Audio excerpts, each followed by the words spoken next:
Why are you ignoring me? I've decided not to talk to people I don't know. I get it. I'll move out of my in-laws' place. They're totally ignoring me. I expected it from my mother-in-law, but I never thought my father-in-law would treat me this way. There's a reason why my in-laws, who used to be nice, changed. It's because of my sister-in-law who doesn't like me. Ever since she came back home, our peaceful life together has been completely messed up. Don't expect me to regret it, okay? You think I'm gonna feel sorry about this? Think again, jerk.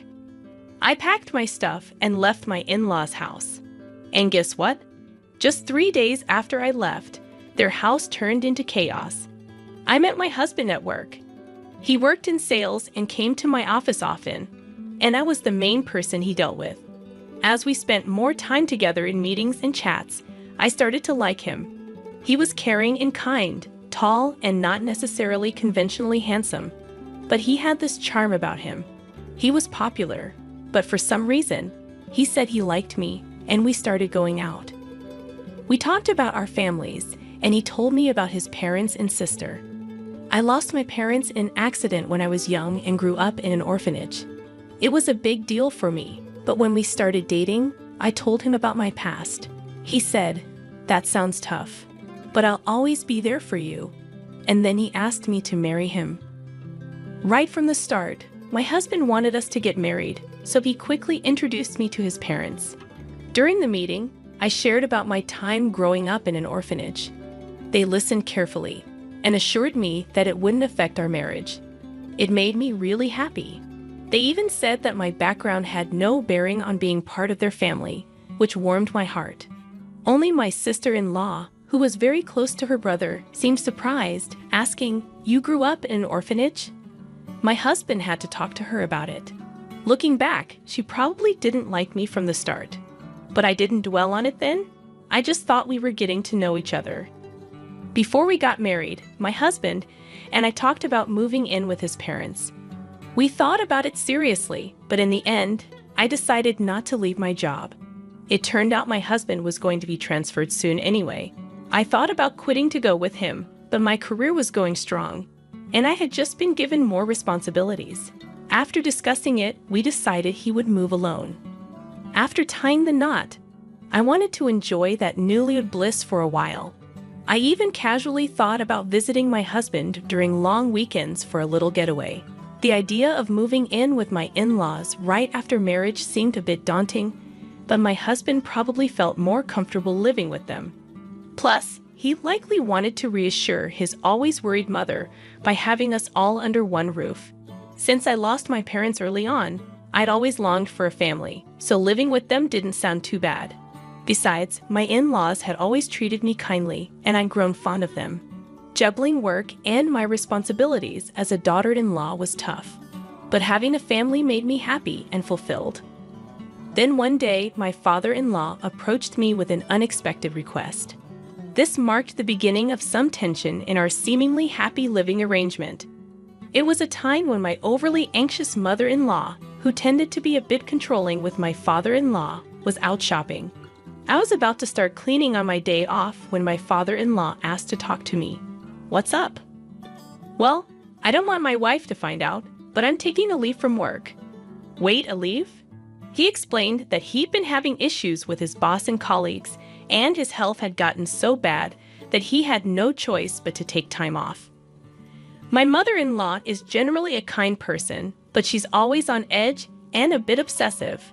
Living with them, I started to notice her anxious habits and how my father-in-law walked on eggshells around her to avoid upsetting her. He had always been slim, but looking back, I realized he had lost even more weight recently. It would have been comforting if my mother-in-law showed genuine concern about his weight loss. Instead, when he took a sick day for a cold before, she commented, "A cold? Everyone else at your level is already at the top. It's because you're always taking time off for silly reasons like colds. That's why you're not getting promoted." Rather than being caring, she was the type to be critical. He probably tried to soldier on no matter how bad he felt.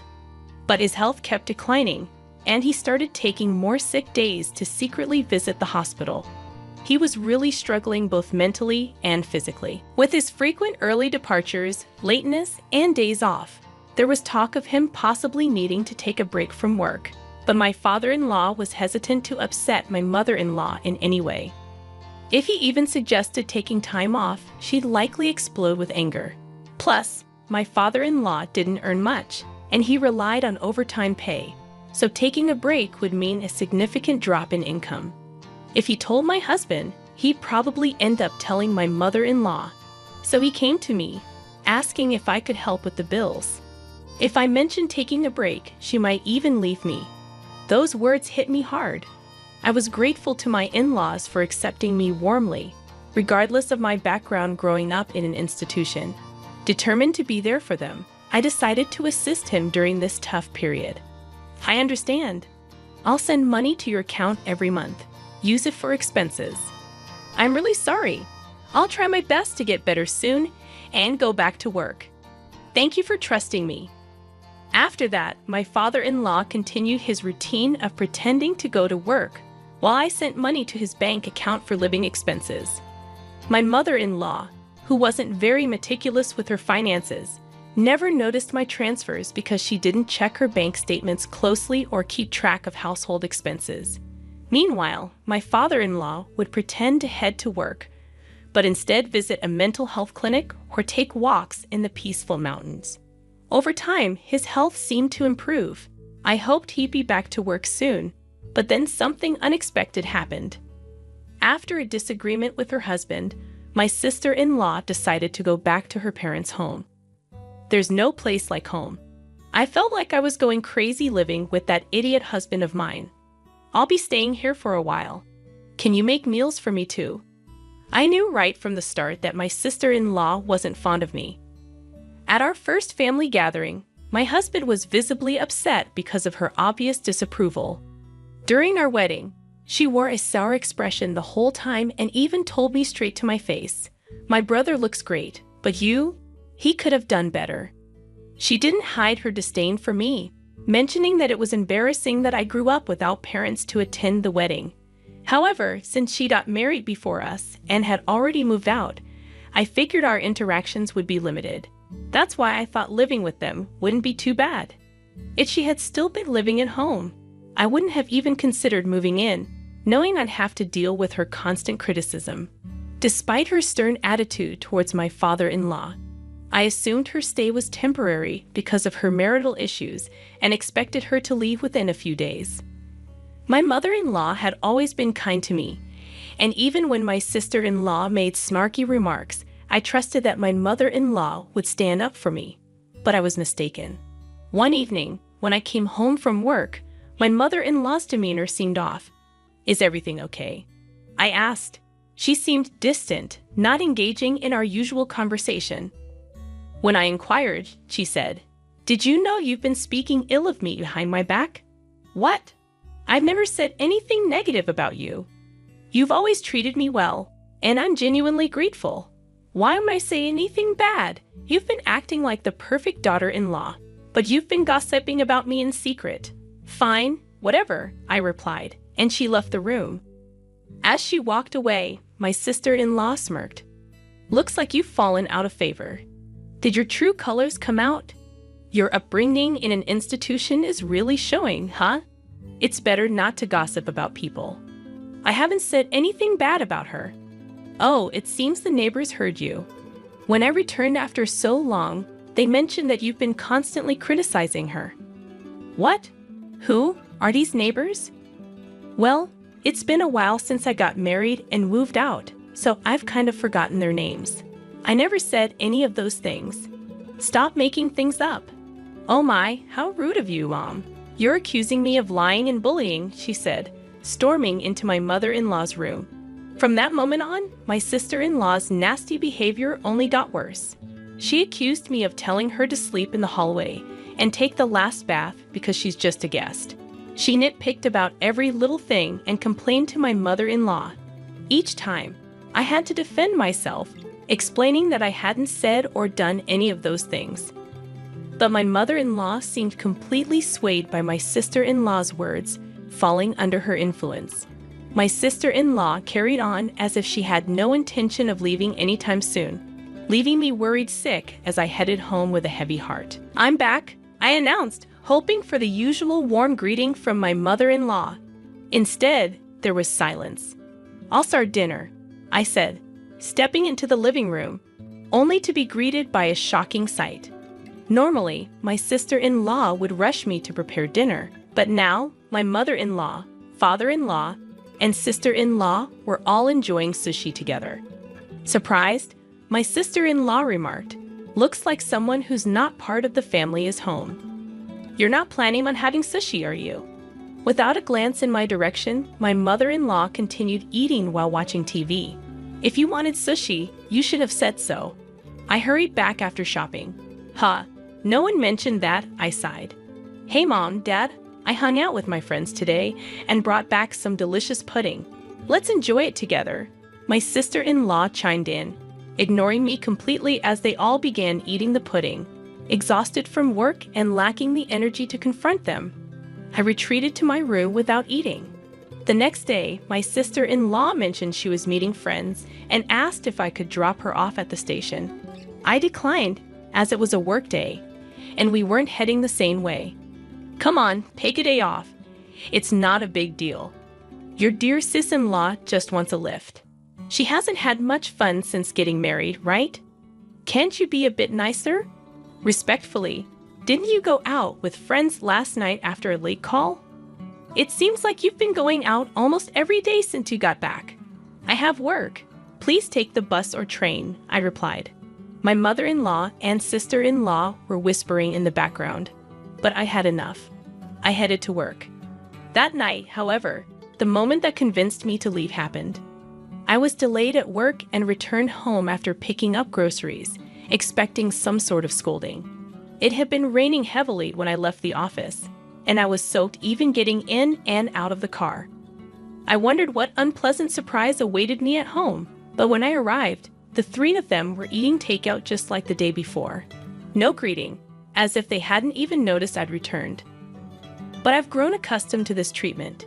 Glancing towards the courtyard from the hallway, I noticed something placed in the center of the garden. Upon closer inspection, it was my belongings.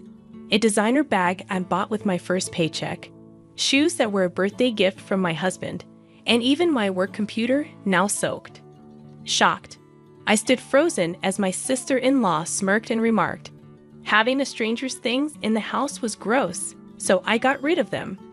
Flaunting a designer bag like that? How arrogant. Neither of my in-laws said a word about her appalling behavior. Why didn't you intervene? What have I done to deserve this treatment? Do you truly believe her lies about me badmouthing and bullying her? Aren't you angry with her for what she did? My mother-in-law avoided eye contact, remaining silent. "Why won't you speak up? I can't talk to strangers. I can't be friendly with someone who isn't family," she finally replied, still refusing to acknowledge me. My sister-in-law grinned, waiting for my response. "And where's my father-in-law? I'm the one supporting him during his time off. I'm the one contributing to the household finances. Yes, I did it out of gratitude, but shouldn't he stand up for me now? Surely, he would be on my side." Hoping for some support, I looked to him, but he brushed past me without a word and retreated to his room. That was the final straw for me. I've had enough. Are you upset? I'm sorry, but let's be honest. I never liked you from the start. What with your background growing up in an institution? Just don't regret this like I would loser. I gathered my belongings and prepared to leave immediately. Only my father-in-law seemed flustered, realizing he depended on me financially. Yet he made no attempt to stop me or defend me. I was utterly disillusioned by his indifference. I drove to my husband's distant work assignment, eager to leave the turmoil of my in-laws' house behind as soon as possible. Throughout the journey, I never once opened up to my husband about what had been happening. I doubted my mother-in-law had informed him about my sister-in-law's return. If he had known, he would have surely reached out to me, aware of the strained relationship between us.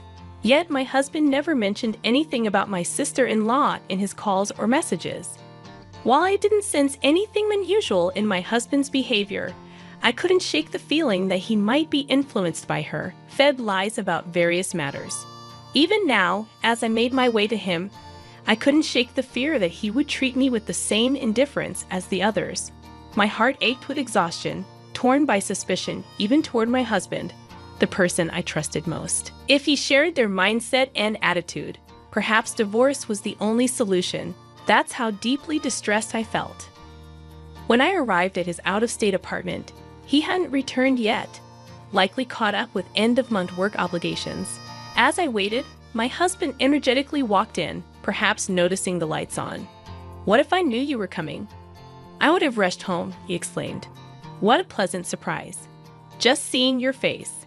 His radiant smile immediately lifted my spirits. The relief of seeing him genuinely happy to see me, combined with the lingering humiliation from my in-laws' home, overwhelmed me, and I couldn't hold back the flood of emotions any longer. Tears streamed down my face as I broke down in his arms. "What's wrong? Did something happen?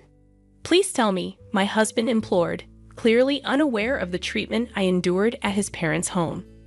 Gathering myself, I knew I needed to explain everything to him clearly. I recounted the whole ordeal. How I'd been supporting his father financially, who had taken medical leave without informing his wife. How his sister had returned and poisoned his mother against me with lies. How they treated me as an outsider, ignored me, and left my belongings out in the rain, ruining them. Through tears and pauses, I laid it all out for him. Finally, I made it clear that I had no intention of ever going back to that house, and if he couldn't support me on this, I'd seek a divorce. My husband apologized for being too preoccupied with work and not checking in on me more often, expressing regret over his family's behavior toward me. "You don't have to go back there or even speak to them," he assured me. "Even if I were to forgive them, I'm cutting ties with my parents and sister." He also vowed to stop providing financial aid to his father. That night, I felt a weight lift off my shoulders. The tension dissolved, and I slept peacefully by his side. After leaving my in-laws' house, I never returned. While commuting from my husband's out-of-state location wasn't feasible, I had already discussed with my company the possibility of working remotely. Since my sister-in-law and mother-in-law had begun treating me harshly, my job didn't necessarily require me to be in the office all the time. Many of my colleagues and supervisors also worked remotely. Although I still needed to visit the office a few times a month, several colleagues lived even farther away, so transitioning to remote work wasn't an issue. I hadn't truly experienced married life since moving in with his family and dealing with my sister-in-law's bullying. But now we could finally live like newlyweds. As I was setting up my remote workstation, as expected, my sister-in-law contacted me. It turned out that the day after I left their house was the day my father-in-law was supposed to get paid. Usually, my mother-in-law withdrew a certain amount and transferred it to their household account on payday, but this time she couldn't. Of course not. Until now, I have been supplementing my father-in-law's reduced salary due to his time off, I thought. Upon checking their balance, my mother-in-law confronted him, and he confessed that I had been helping them financially. "Hey, why didn't you tell me you were covering the living expenses?" "He told me not to, saying he didn't want you to know, so I kept it a secret. Anyway, we're running out of money for living expenses, and there's no one to cook or do laundry. The room is a mess. As his wife, you need to come back and take care of these things and transfer money quickly." How heartless. I told you, didn't I? I don't regret this. I have no intention of going back to that house or continuing as your maid. Why should I help people who hate me, destroy my belongings, and treat me like this? Aren't you his wife? Without your help, we can't pay the electricity or gas bills. We can't even go shopping. That's why I said it. I'm an outsider, so it's none of my business, right? I hung up, ignoring my sister-in-law's ranting. Despite their relentless calls and messages, I continued to ignore my sister-in-law and mother-in-law. Even after my husband returned from work, they persisted in their attempts to contact us. When my husband finally answered, he firmly declared, "I'll never forgive you for how you treated her, and I'm never sending her back to you." I'm not coming back either. I don't consider you my family anymore. Stay away from my wife, or you'll regret it.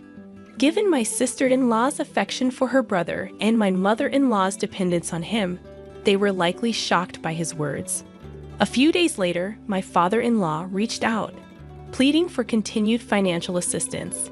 Despite their acceptance of me, a girl from an orphanage, into their family, I couldn't overlook their lack of support during my time of need, despite all the help I had provided. I don't owe them anything. Why should I help those who ignored me? I'll never assist you again, I firmly stated before ending the call. Subsequently, my persistent mother-in-law and sister-in-law audaciously appeared at my workplace. Anticipating trouble, I had informed my company beforehand and security was immediately alerted. They caused a scene, demanding that I send money back home. Upon hearing this, my husband insisted, report them to the police. My colleagues at work were supportive, expressing disbelief at my past living situation. Focus on your remote work, they encouraged. Meanwhile, the pressure from my mother-in-law and sister-in-law took a toll on my father-in-law's health, leading to his resignation. My sister-in-law attempted to return to her husband's family, only to be rejected due to her affair, which had been the original cause of their conflict. This incident exacerbated their problems, resulting in an immediate divorce. Left without a home, my in-laws and sister-in-law relocated to a modest apartment, finding employment in part-time positions to make ends meet. Meanwhile, my husband and I finally found peace and fulfillment in our lives. Recently, we received the joyful news of our impending parenthood and eagerly await the arrival of our child, cherishing each moment together. The incident happened on the day I left home for a 2-day trip to attend a memorial service. As I returned home after the service, I heard someone crying from inside the house.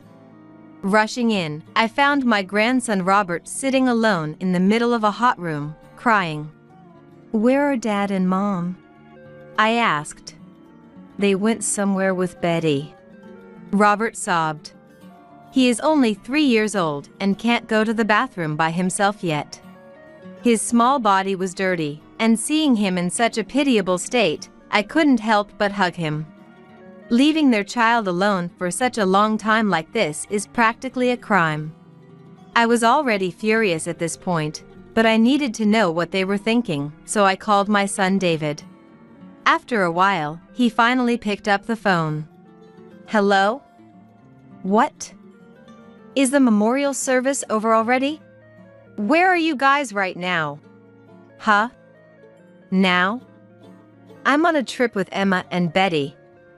Since Mom's away, we thought we'd take some family time to relax." To my astonishment, he had gone on a trip to a tourist destination far from home, leaving Robert behind. And it was for 4 days. At that moment, I realized for sure. David and his wife Emma no longer had any sense of responsibility as Robert's parents. They were careless, had no guilt about what they were doing, and that wasn't changing even at that moment. Hearing their insensitive words, my anger reached its peak. I didn't want to be at the mercy of my son and his wife any longer. To protect him, I decided to end this cohabitation. I hung up the phone without saying a word. I would take care of everything before David and Emma returned. A few days later, they would be surprised. The locks on the house were changed, and they couldn't get inside. "The locks won't open! What's going on?" My enraged son and his wife called me, not knowing the retribution that awaited them. My name is Kate.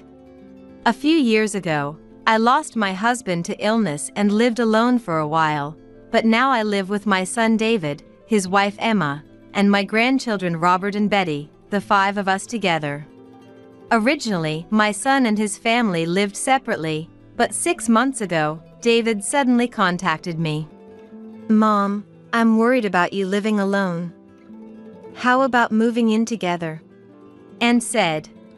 So, they quickly moved into my house, and here we are. Even when my husband was alive, and after he passed away, David rarely visited or contacted me, so I didn't understand why he suddenly wanted to move in with his wife and kids. But indeed, I did have concerns about being alone in case something happened, so I accepted his offer. David had actually been married to another woman in the past. We didn't have much opportunity to talk, but she was a beautiful and delicate-looking woman. I was shocked when David told me that she had cheated, leading to their divorce. Robert, born from him and his ex-wife, ended up being raised by David. Raising a child as a single father isn't easy, and I worried whether David, who didn't seem particularly reliable, could properly care for Robert.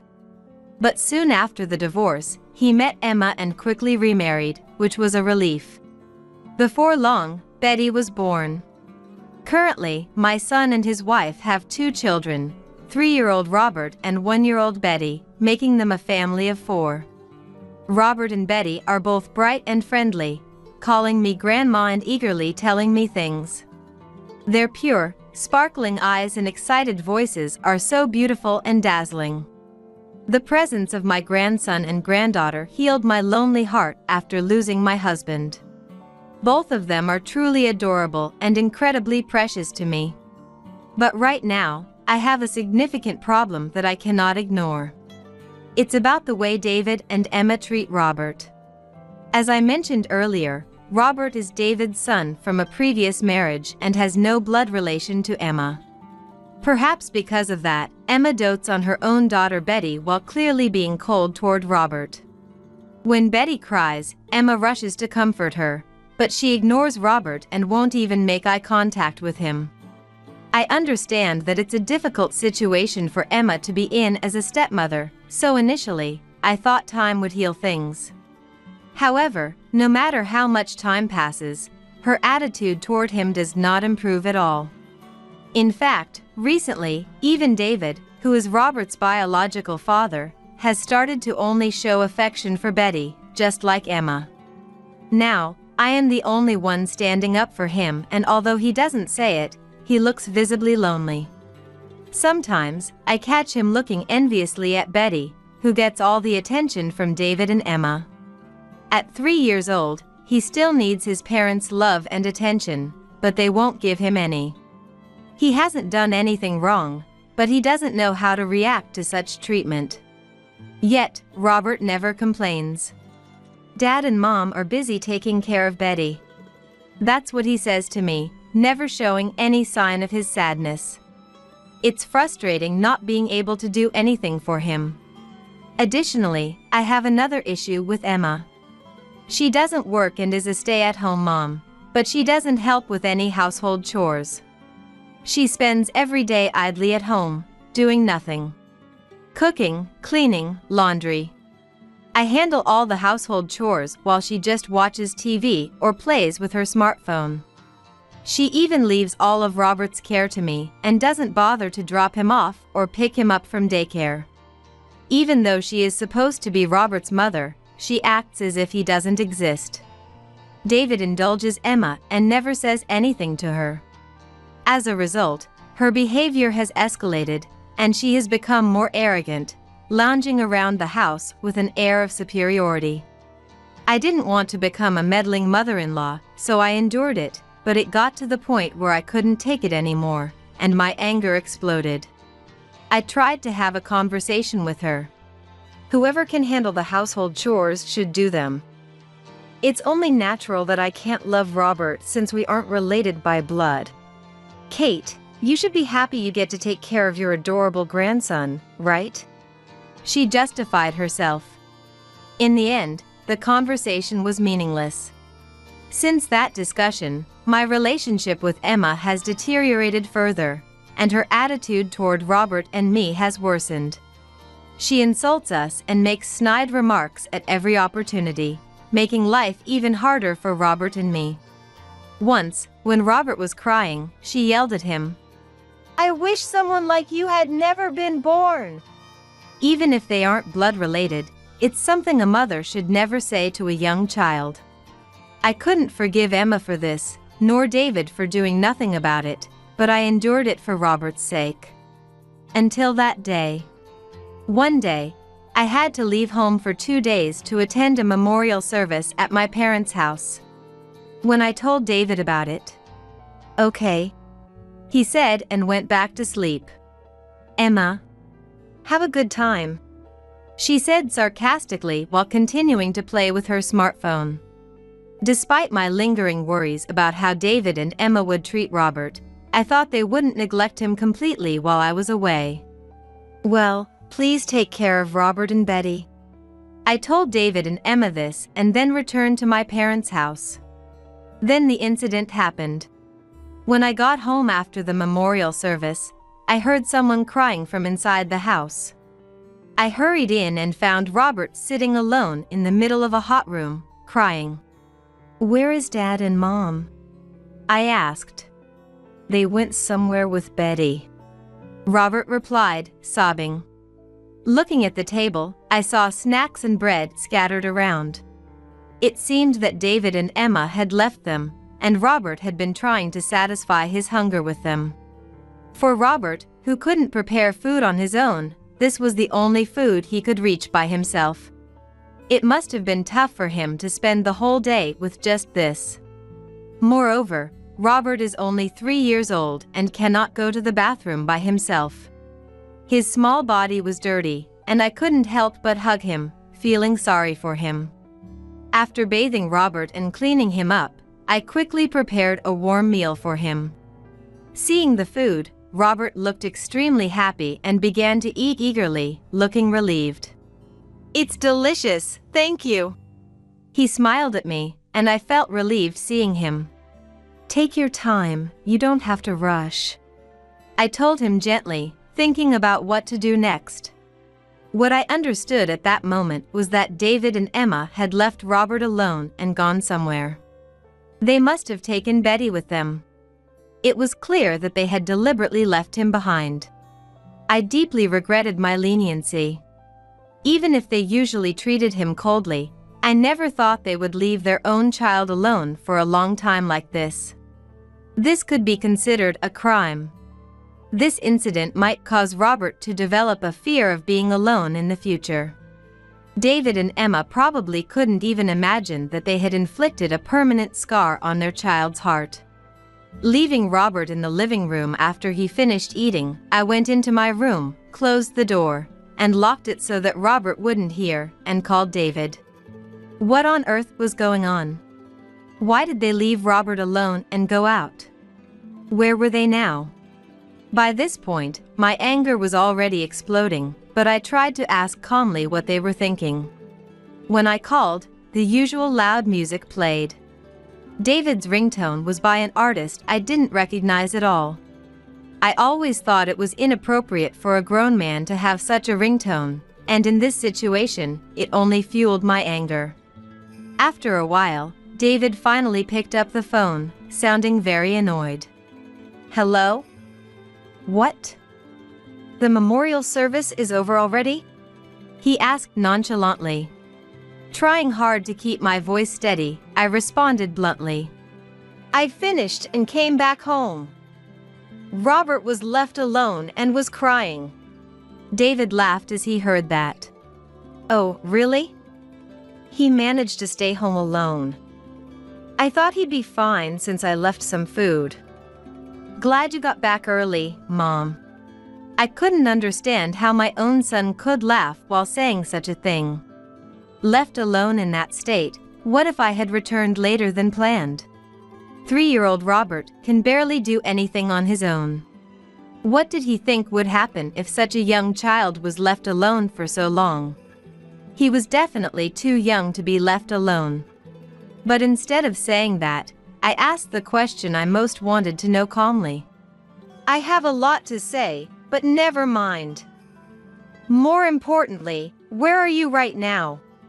David said something unbelievable. "What? Now? Emma, Betty, and I are on vacation. You aren't here, and we're just relaxing as a family." To my surprise, David had gone on a trip to a tourist destination far from home. And it was a 3-night, 4-day trip. They were enjoying their vacation while leaving Robert behind. I could hear Emma. "Hey, let's go. I'm hungry," on the other end of the phone. At that moment, I was convinced. David and Emma no longer saw themselves as Robert's parents. They were irresponsible, and they felt no guilt for what they were doing, and that wasn't changing at this moment. Hearing David and Emma's insensitive words, my anger reached its peak. How could they leave behind a member of their family, especially a young 3-year-old like Robert, and say such things? They couldn't even imagine how lonely and scared Robert was, left alone in the house. I didn't want to be at the mercy of my son and his wife anymore. I decided to end this living arrangement to protect Robert. I hung up the phone silently. Before David and Emma came back, I would take care of everything. First, the house. This house, full of precious memories with my husband, was now being used by David and Emma as they pleased. My late husband wouldn't have wanted this situation either. So, I decided to sell the house and not let them have their way any longer. I immediately contacted a real estate agent to sell the house. The agent was surprised when I told them, but sensing my desperation, they simply said they understood and proceeded with the contract.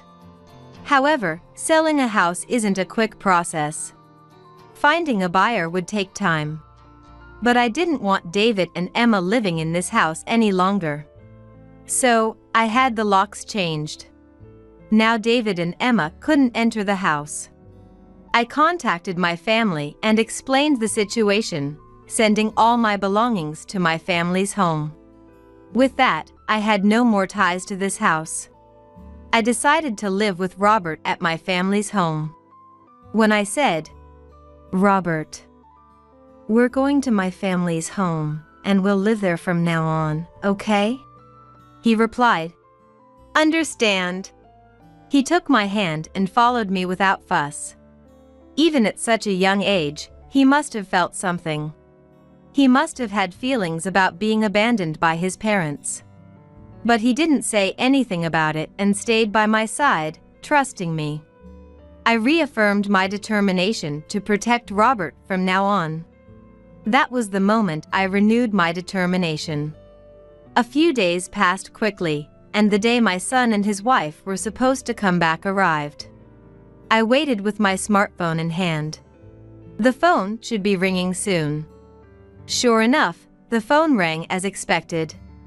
I checked the caller ID and saw it was David. I intentionally didn't answer and watched the phone vibrate for a while.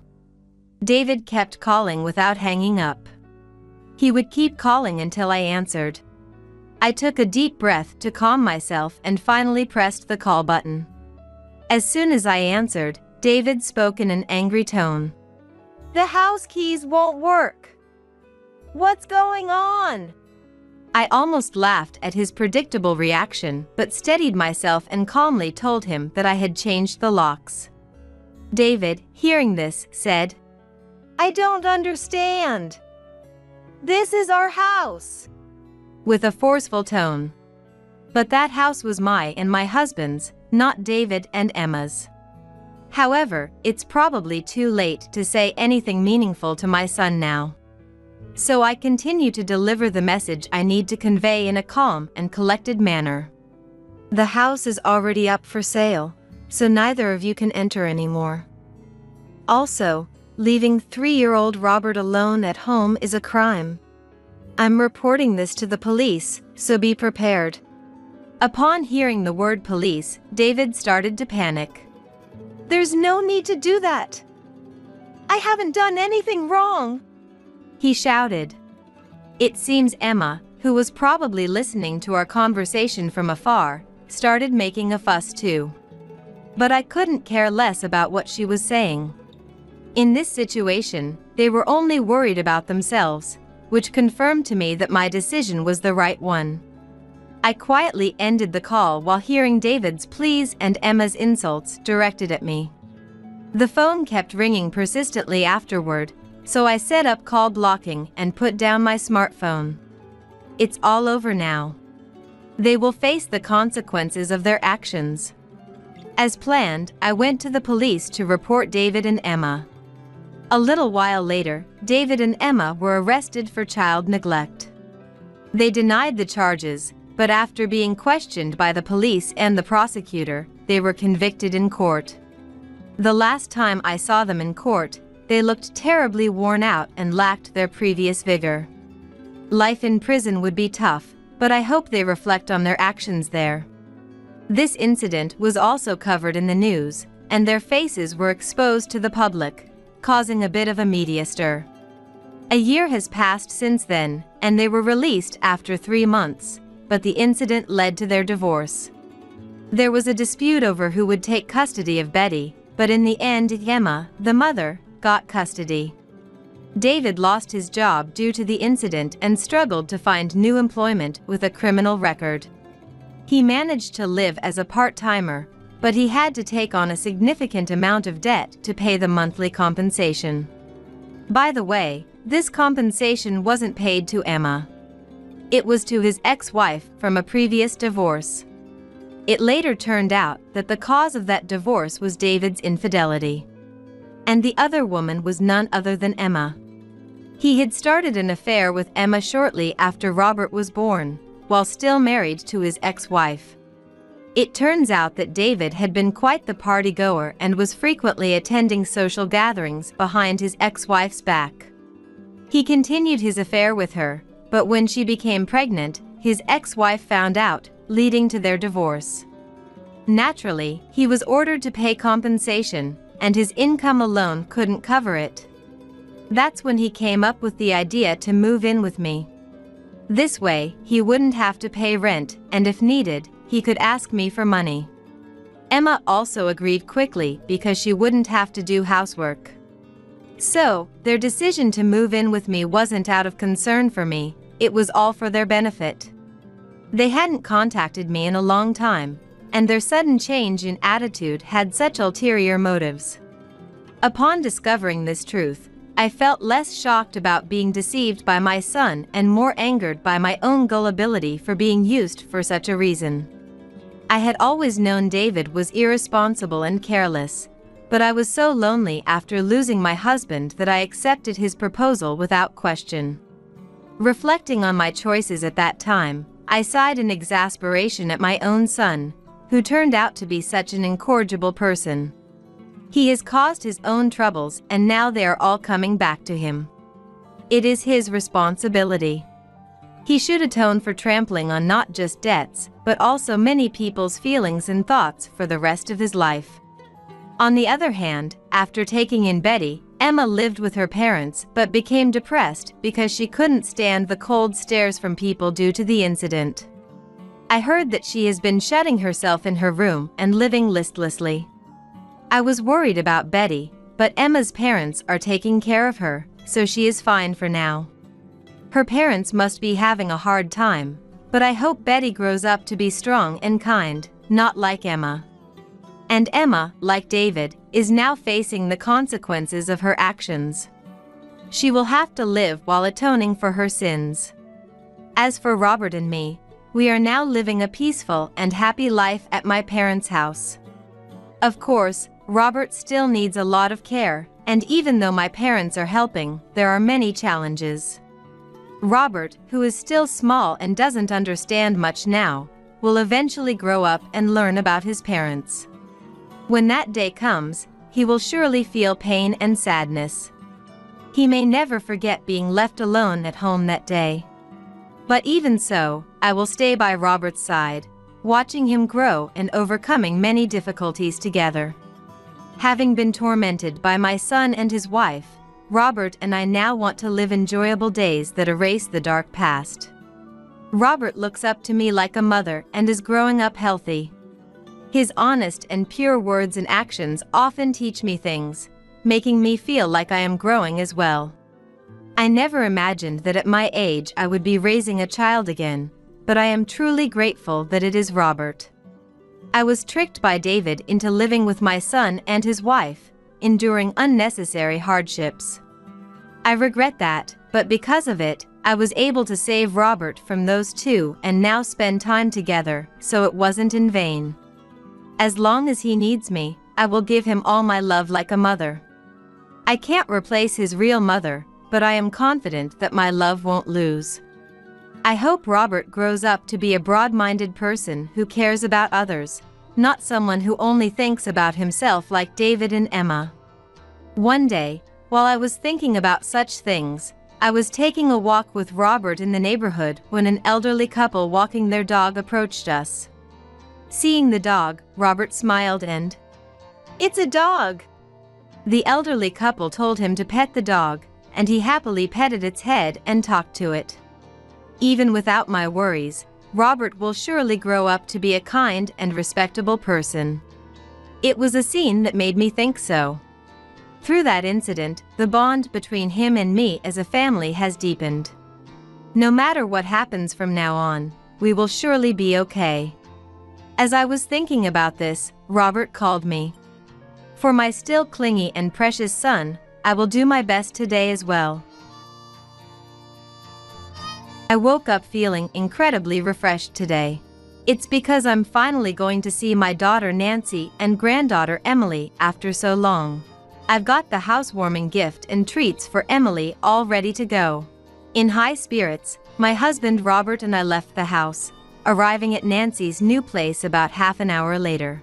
It was a beautiful, impressive home with white as the main color scheme.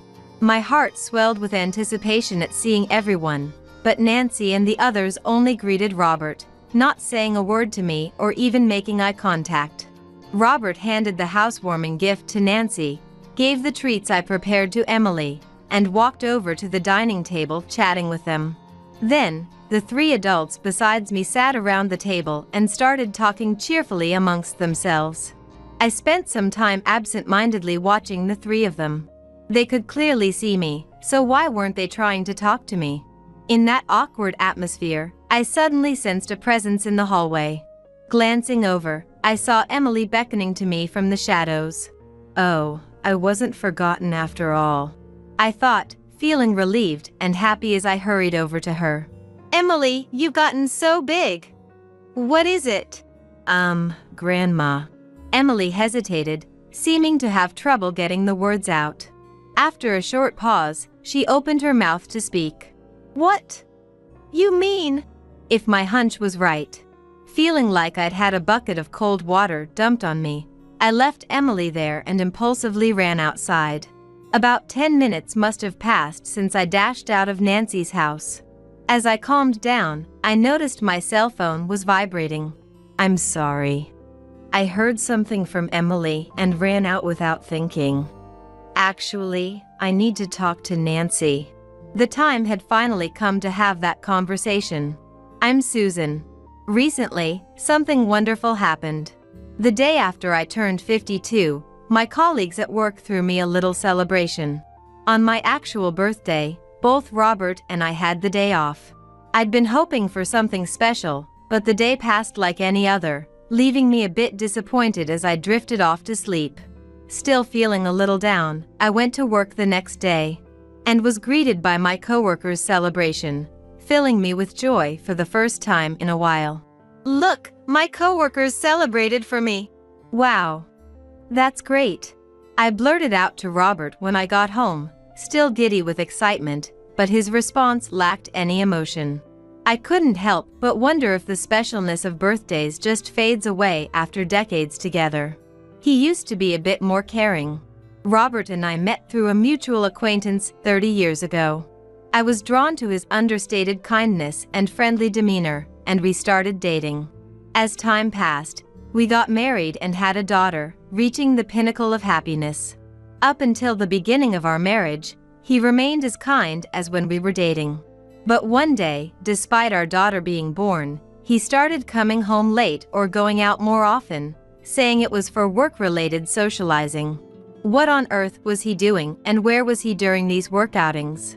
Unable to put up with his frequent absences any longer, I asked Robert about it. You've been going out a lot lately. Where do you always go? Robert quietly opened his mouth to reply. The slot machines. I felt like sighing.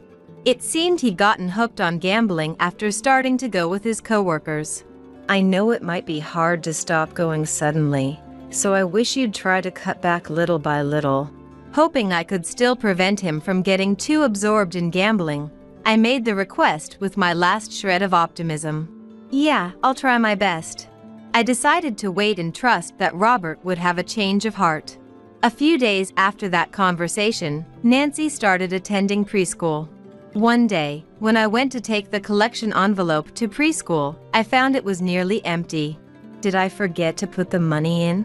I wondered, searching for it, but to no avail.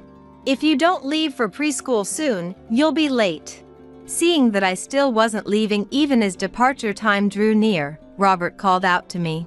Actually, I want to take Nancy to preschool, but the collection envelope I prepared is empty. Where could the money have gone? At that, Robert started to look flustered. Sorry, I was short on cash, so I used some of it yesterday. His sudden confession took me completely by surprise. Why? What did you take money from the collection envelope for? Questions raced through my mind. I was hit with an indescribable feeling, a mix of shock and confusion. For the time being, I put on a calm facade, got Nancy off to preschool, and decided to have a talk with Robert that evening. You didn't have enough money because you spent it on slot machines? How much did you use? Ugh. I'm sorry. With an apologetic look, tears welling up in his eyes, he squeezed out the words. He'd been asked to cut back on his visits to the slot machines, but couldn't stop going.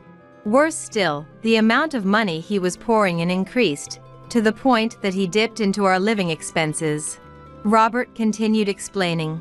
As he went into more detail, an even more shocking truth came to light. Incredibly, Robert had taken out loans under my name.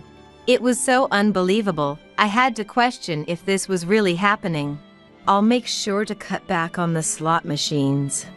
I won't cause you any more trouble, Susan, and I'll pay back the loans properly. Robert pleaded, tears glistening in his eyes. Could I trust this man's words? Is it even possible to quickly break free from a gambling addiction?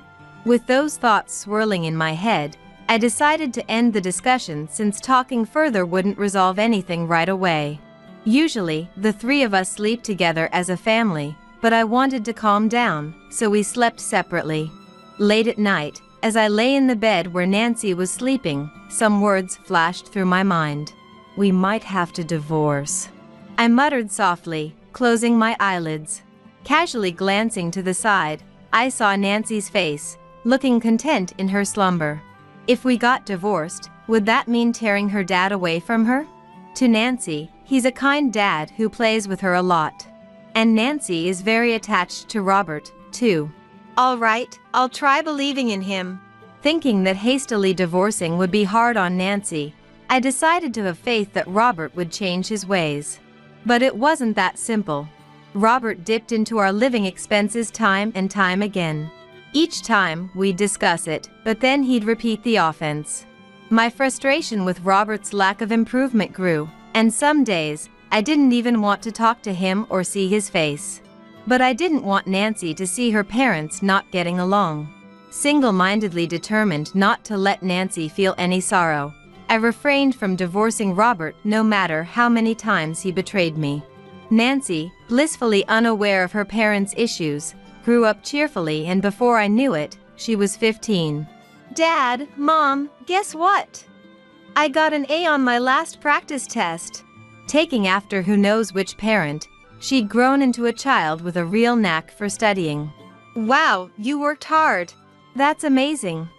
What a relief. My little Nancy, her voice brimming with excitement at dinner time as she talked about her high school entrance exams. Just 2 more months until the actual exams. Around midnight, I happened to pass by Nancy's room and noticed the light was still on. Seems she's studying late into the night. Maybe I should bring her a snack as a break. Nancy, sorry to interrupt your studying. I'm coming in for a sec. Mom, what's up? I brought you some donuts since you're working so hard. Wow. Perfect timing. I was just thinking I wanted to take a break. Nancy happily munched on the donut. She was studying so diligently every day, I started to worry she might be overdoing it. I was really impressed by how she steadily put in the effort day by day to get into her target high school. Oh, that reminds me. Dad gave me this the other day. What Nancy cheerfully showed me was a lucky charm for passing her exams. Dad can be really sweet about these things, huh? Robert always supported the decisions Nancy made, cheering her on and giving her thoughtful little gifts. But in reality, even as Nancy grew up, Robert continued to take out loans and come crying to me each time, his attitude never changing. Nancy had no idea Robert was a gambling addict, firmly believing he was a good dad.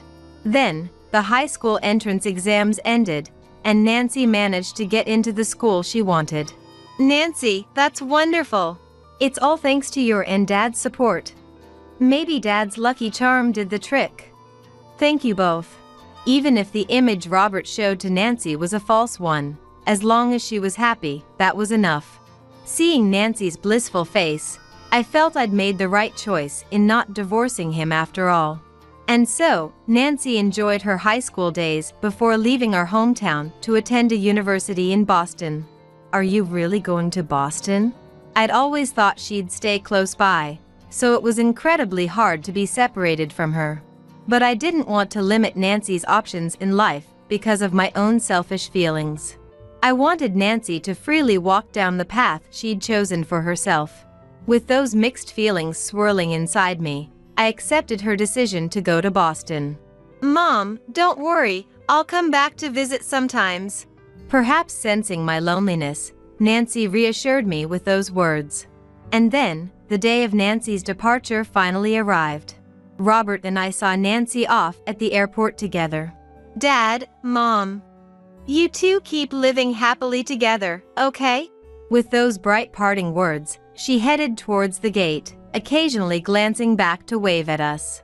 After Nancy left, I silently made my way home, immersed in my loneliness. A life with just the two of us, huh?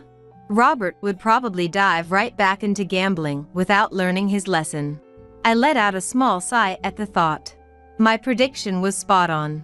When Nancy was still living with us, he'd go for short stints to avoid arousing her suspicion, but now I was the only one at home. As if to relax, Robert spent all his time at the slot machines, whether it was after work or on his days off. I thought things would be okay as long as we could secure the bare minimum living expenses, so I didn't say anything to Robert and simply went about my days. Deep down, there's no point in saying anything. It won't change. I'm tired of trying to make him quit. I may have given up. As we continued living like that, Nancy graduated from university and ended up getting a job over there. I guess she won't be coming back here anymore. I'd held out a little hope that she might return to our hometown after graduating, but my wish wasn't so easily granted. A few years later, some happy news arrived from Nancy. Mom, I got proposed to. What? Really? Congratulations. What's he like? His name is Thomas, and he's super kind, just like Dad. And you know what? Nancy chattered on about trivial things like what furniture to get for their new home and which houseplants to choose. The words kind like Dad stuck with me, but hearing Nancy's cheerful voice overflowing with energy, I swallowed back the story that had almost spilled from my lips. I really should have told Nancy about Robert. But if she found out that the dad she'd always thought was kind was actually a gambling addict drowning in debt, it would surely break her heart. It was enough for me to bear the sorrow and pain alone. Telling myself that, I let the chance to confess slip away. A year later, even more joyous news came flying in. Nancy had given birth to a child. Watching the video, I saw an adorable baby, so tiny it seemed like it might break at the slightest touch, yet crying out with a powerful voice. Our very first grandchild. I wanted to go see the baby right away, but it wasn't a distance I could easily visit. The child was named Emily, and since I couldn't go meet her, Nancy would send me photos and occasionally video call me instead. Each time I heard from Nancy, I could sense Emily growing up healthily and steadily into a cute little girl. When Robert was home during video calls with Emily, I'd call him over to join the conversation, and when photos of Emily arrived, we'd look at them together. My frustration with Robert hadn't been resolved, and after it became just the two of us living together, we could only manage the bare minimum of conversation, but when talking about Emily, we were able to chat naturally like a normal couple. Emily's existence was my salvation. However, little by little, the frequency of Nancy's contact decreased. She must have returned to work and was struggling to balance that with childcare. I reminisced about the past, thinking, I had a period like that too. Back then, no matter what I was doing, I was so busy and it was tough. When she is going through turbulent times with work and parenting, getting contacted more than necessary must be unsettling. I held back on reaching out to Nancy myself, hoping she'd contact me once her life settled down and she had more breathing room. Then, around the time Emily turned 5, Robert, who had unusually come home in time for dinner, said this. Nancy's family is moving to the next town over, apparently. Seems like Thomas got transferred or something. Really? They contacted you? Yeah, I was busy so I only heard the brief version though. Something that important, they could have contacted me directly. Feeling a little miffed in my heart that they hadn't reached out to me, I was still overjoyed that Nancy would be moving nearby. I'll try giving Nancy a quick call next time I have a day off. I can't wait for my next break. With those thoughts swirling in my head, I was somehow able to sleep soundly that night. Then, when my day off came, I opened up my cell phone to contact Nancy. About to make the call, a casual thought popped into my mind. I don't know what she's up to right now, so I'll just try messaging her for the time being. Nancy, how are you doing? Are Thomas and Emily doing well too? I heard from Dad that you're moving to the next town over, is that true? Fill me in on the details next time you have a chance. After sending the message, I was restless wondering when I'd get a reply, but even after noon passed, there was still no response. That night, I finally got a response from Nancy. Sorry, I've been busy. Our house in the next town will be finished at the end of May. We plan to move in June. I see. Let me know once you've settled on a moving date. Nancy's curt message conveyed just how busy she was. I wanted to keep in touch more, but I ended our message exchange so as not to bother her. A few months later, the day arrived for Nancy and her family to move. I was looking forward to seeing Nancy and Emily for the first time in a while. I woke up feeling unusually refreshed and found myself humming while getting ready. I've got the housewarming gift and the treats for Emily too. All set. Are you ready to go? Yeah, I'm good. Let's head out. Robert and I set off together for Nancy's housewarming party. After a few dozen minutes, we arrived at Nancy's new home. It was a gorgeous, impressive house with white as the predominant color. My heart swelled with anticipation, wondering how much Emily had grown as I entered the house. Hey there, Thomas. What a marvelous home you've built. Robert, long time no see. Please, come on in. Dad, welcome. Come in, come in. Yay! You're finally here. The moment they spotted Robert, the three of them rushed over to usher him inside. As Robert forged ahead, I quietly followed behind. Still, it seemed like all three of them only greeted Robert, without saying a word to me or even making eye contact. Deciding I must be imagining things, I took a seat on the living room sofa. Here's the housewarming gift. And some sweets for Emily. Wow, thanks for going out of your way, Dad. Did you pick these out? No, Susan chose them. I see. Oh, Dad. You like this wine, right? Thomas likes it too, he says. With that, they headed over to the dining table, where the three adults excluding me sat around chatting cheerfully. I spent some time absent-mindedly watching the three of them. It wasn't my imagination that they weren't speaking to me or meeting my gaze. It's not like they couldn't see me, so why weren't Nancy and Thomas trying to talk to me? Could it be that I'd done something to cause this? Even Emily, who I'd video called with so much, wouldn't come near me. Maybe she'd forgotten my face since it had been a while since our last video call. I sat on the sofa, questions swirling in my mind about Nancy and Thomas's behavior. In that uncomfortable atmosphere, I absent-mindedly sensed a presence in the hallway. Glancing over, I saw Emily beckoning to me from the shadows. Emily was going to talk to me. Feeling relieved and happy that she hadn't forgotten me, I hurried over to her with quick steps. "Emily, you've gotten so big. What's up? Do you have something to tell Grandma?" Grandma. Emily hesitated, seeming to have trouble getting the words out. The next moment, the words that spilled from Emily's mouth were beyond anything I could have imagined. I want you to stop taking money from Mommy and Daddy."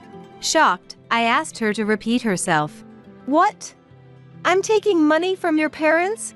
I was completely baffled by this sudden accusation that I had no recollection of. When had I ever taken money from Nancy and her family? And why would Emily, at just 5 years old, be telling me this? "I'm sorry, Grandma doesn't really understand this talk about money. Did your parents say something?" I gently asked, trying to get some information on why Emily had brought this up. "I overheard Mommy and Daddy talking. They said because Grandma takes money, Mommy and Daddy are in a lot of trouble. They said they can't give you money anymore. Don't cause trouble for Mommy and Daddy." Emily pleaded with me, her eyes welling up with sadness. Seeing Emily's sorrowful face, I instinctively patted her head. As I stroked Emily's hair, I came to my senses. Could it be? I had an unsettling premonition. For the past year or two, Robert had stopped mentioning money to me. I hadn't paid it much mind, assuming his gambling luck had simply been good lately. If my hunch was right. Feeling like I'd had a bucket of cold water dumped on me, I left Emily there and impulsively ran outside. After running for a bit until I was out of breath, I sent Robert a message. Then I hurriedly headed to a nearby spot. About 10 minutes must have passed since I dashed out of Nancy's house. As I calmed down, I noticed my cell phone was vibrating. However, before I could pick it up, the vibration stopped. Looking at the screen, I saw several missed calls from Nancy. For the time being, I called Nancy back to apologize for leaving her house without a word. "I'm sorry for suddenly disappearing without saying goodbye."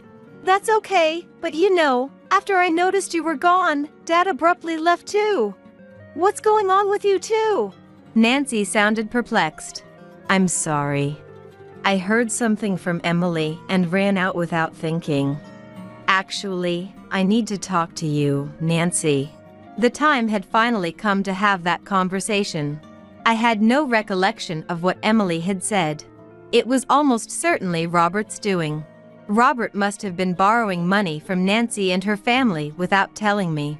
At this rate, Robert would surely keep demanding money from them over and over. Desperately wanting to somehow prevent Nancy from going through the same painful experiences as me, I finally resolved to come clean. "I know you love your dad very much, Nancy. But your mom, well, I've been constantly troubled by your dad. Yeah. Even before you were born, your dad got hooked on gambling. He couldn't break free from his addiction, and at its worst, he'd dip into our living expenses." "What? Really?" Nancy seemed shocked by this side of Robert she hadn't known. "But that's not all. He's taken out a lot of loans under my name. I'm still steadily paying them back, but your dad hasn't changed, so the repayments are far from over." "Wait a minute, something doesn't add up. Isn't it that you're the one in debt and struggling?" Did Nancy think I was the one with the loans?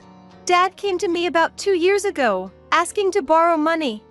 Even when I asked what he needed it for, he wouldn't give a clear answer and just said you were in trouble. It wasn't a huge amount, so I lent it to him as is.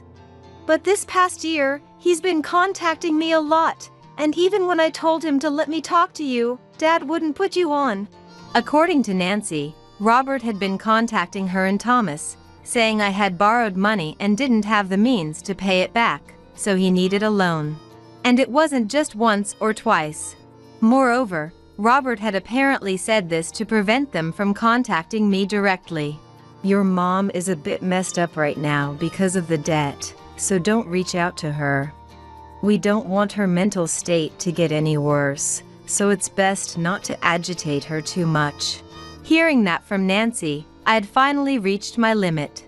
What was he thinking, going so far as to borrow money from our daughter and her family? I'm so sorry for all the trouble your dad has caused. And I'm sorry too, for keeping quiet about your dad to you, Nancy.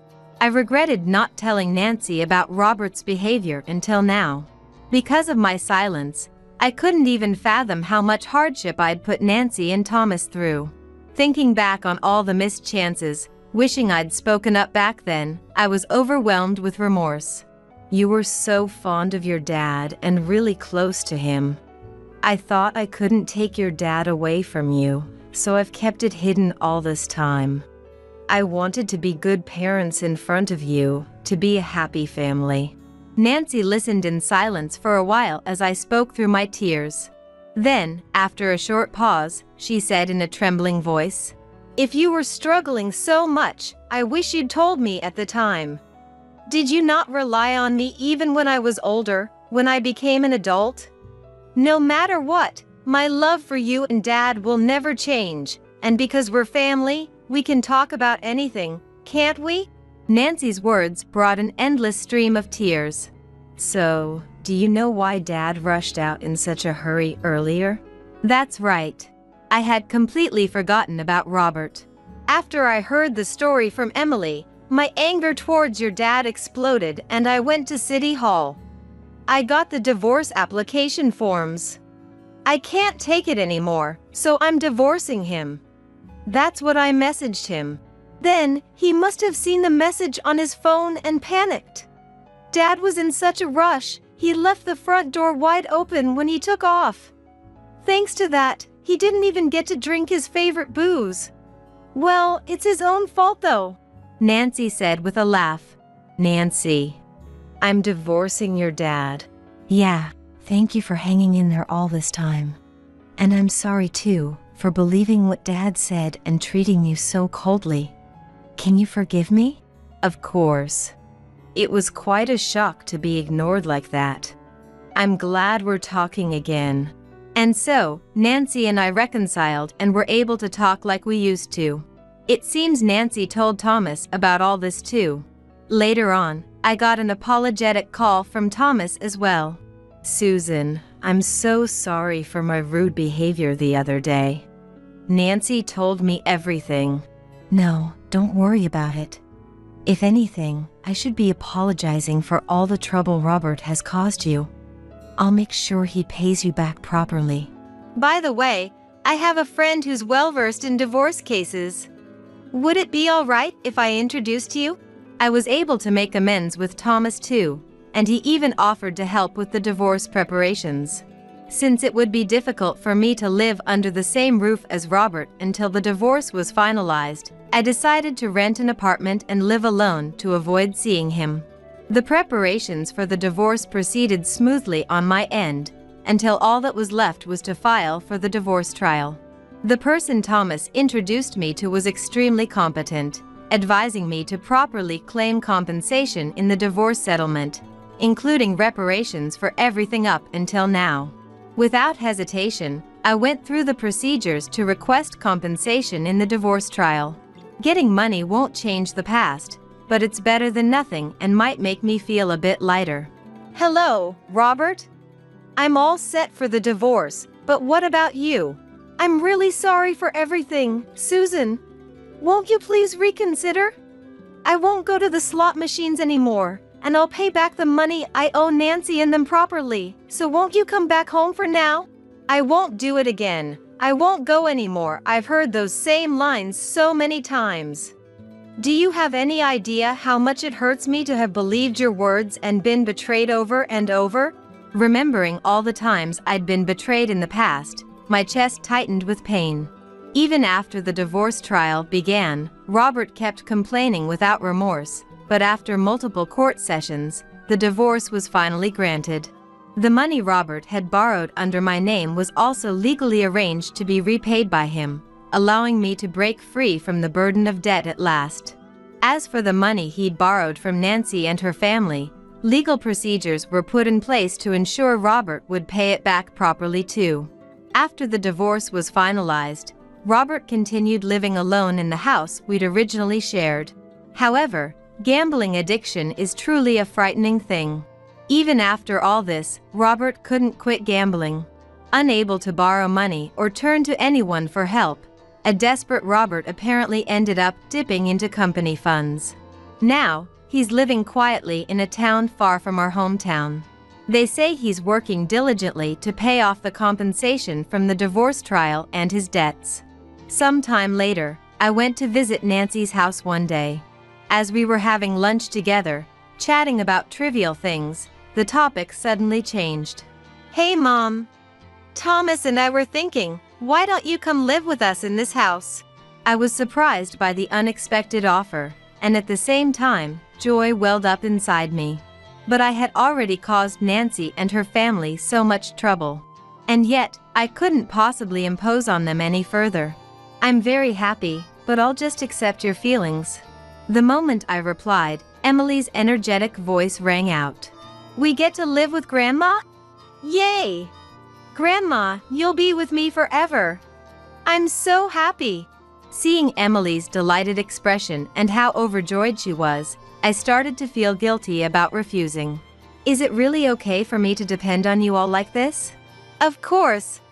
Emily's thrilled, and Thomas and I are happy too. Plus, it'd be reassuring to have you live with us." And so, it was decided that I would live together with Nancy and her family.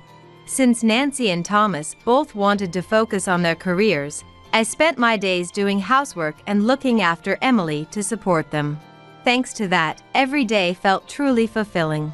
Even while enjoying such happy days, I sometimes find myself thinking, if I had trusted Nancy, who was still a student at the time, and told her about Robert during my most painful period, I wonder what the outcome would have been.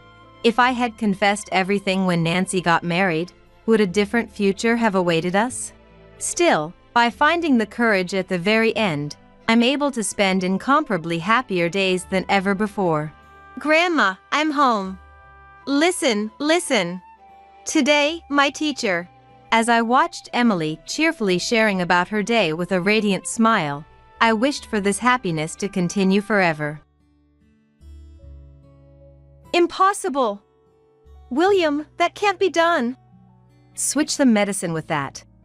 I only heard a whisper, but it was unmistakably William's voice. "I'm sorry, Linda. Actually." The next day, Mary confessed something to me. I was shocked and at the same time, resolved. I must protect Mary at all costs. "And William, I will never forgive you. My name is Linda. A 55-year-old housewife. Recently, my only son John got married, and I felt at ease. My husband William and I are the same age. Guess we need to start thinking about our retirement, huh?" We would laugh about it. John used to live alone in an apartment about a 5-minute drive from our house. It was a studio apartment. So, after getting married, the newlyweds moved to a bigger apartment. Their new place was even closer to us, just a 10-minute walk away. William and I thought, it's comforting to have John so close. But I felt a bit uneasy. Being so close to the house means we need to be careful not to overstep boundaries. I was warned by a friend before. At this age, most of my friends have become mother-in-laws just like me. And from them, I got various pieces of advice. The most shocking was about sons' wives. People have two sides. Just because she smiles in front of you doesn't mean she's happy, my friend said in a serious voice. In essence, don't be fooled by the superficial smiles of sons' wives. No one wants to doubt the smiling face of their son's wife. But my friend's words were convincing. In fact, this friend got along well with her daughter-in-law, meeting up frequently. She was like a real daughter to me, she'd often say. However, it turned out the daughter-in-law had been forcing herself to accommodate herself to her mother-in-law. One day, her pent-up frustrations exploded and she got angry. They almost broke off their relationship, but somehow they managed to calm things down. At the end of the day, we're strangers. A proper distance is crucial. I remember the tired sigh and the lonely look on my friend's face. Mary, who married John, is a really nice girl. Always smiling and great at listening to others. Truly adorable. I wondered how such a nice girl ended up marrying John. When I visited the apartment, Mary greeted me with a smile. Furthermore, "Feel free to visit anytime," she said. I want to believe there's no lie in her words or smile. But taking everything she says at face value and imposing could be dangerous. To get along with a son's wife, such caution is necessary. By being cautious, we maintained a good relationship. We meet only when invited by the couple. We also refrain from contacting them unless necessary. It feels a bit lonely, but thanks to this, we've been able to get along without any issues. However, one day, when my son and his wife came to visit, they made a surprising request. "Excuse me? What did you say?" I asked again, and John repeated the same words. "That's right, I've been assigned to work overseas, so we want Mary to stay here with you."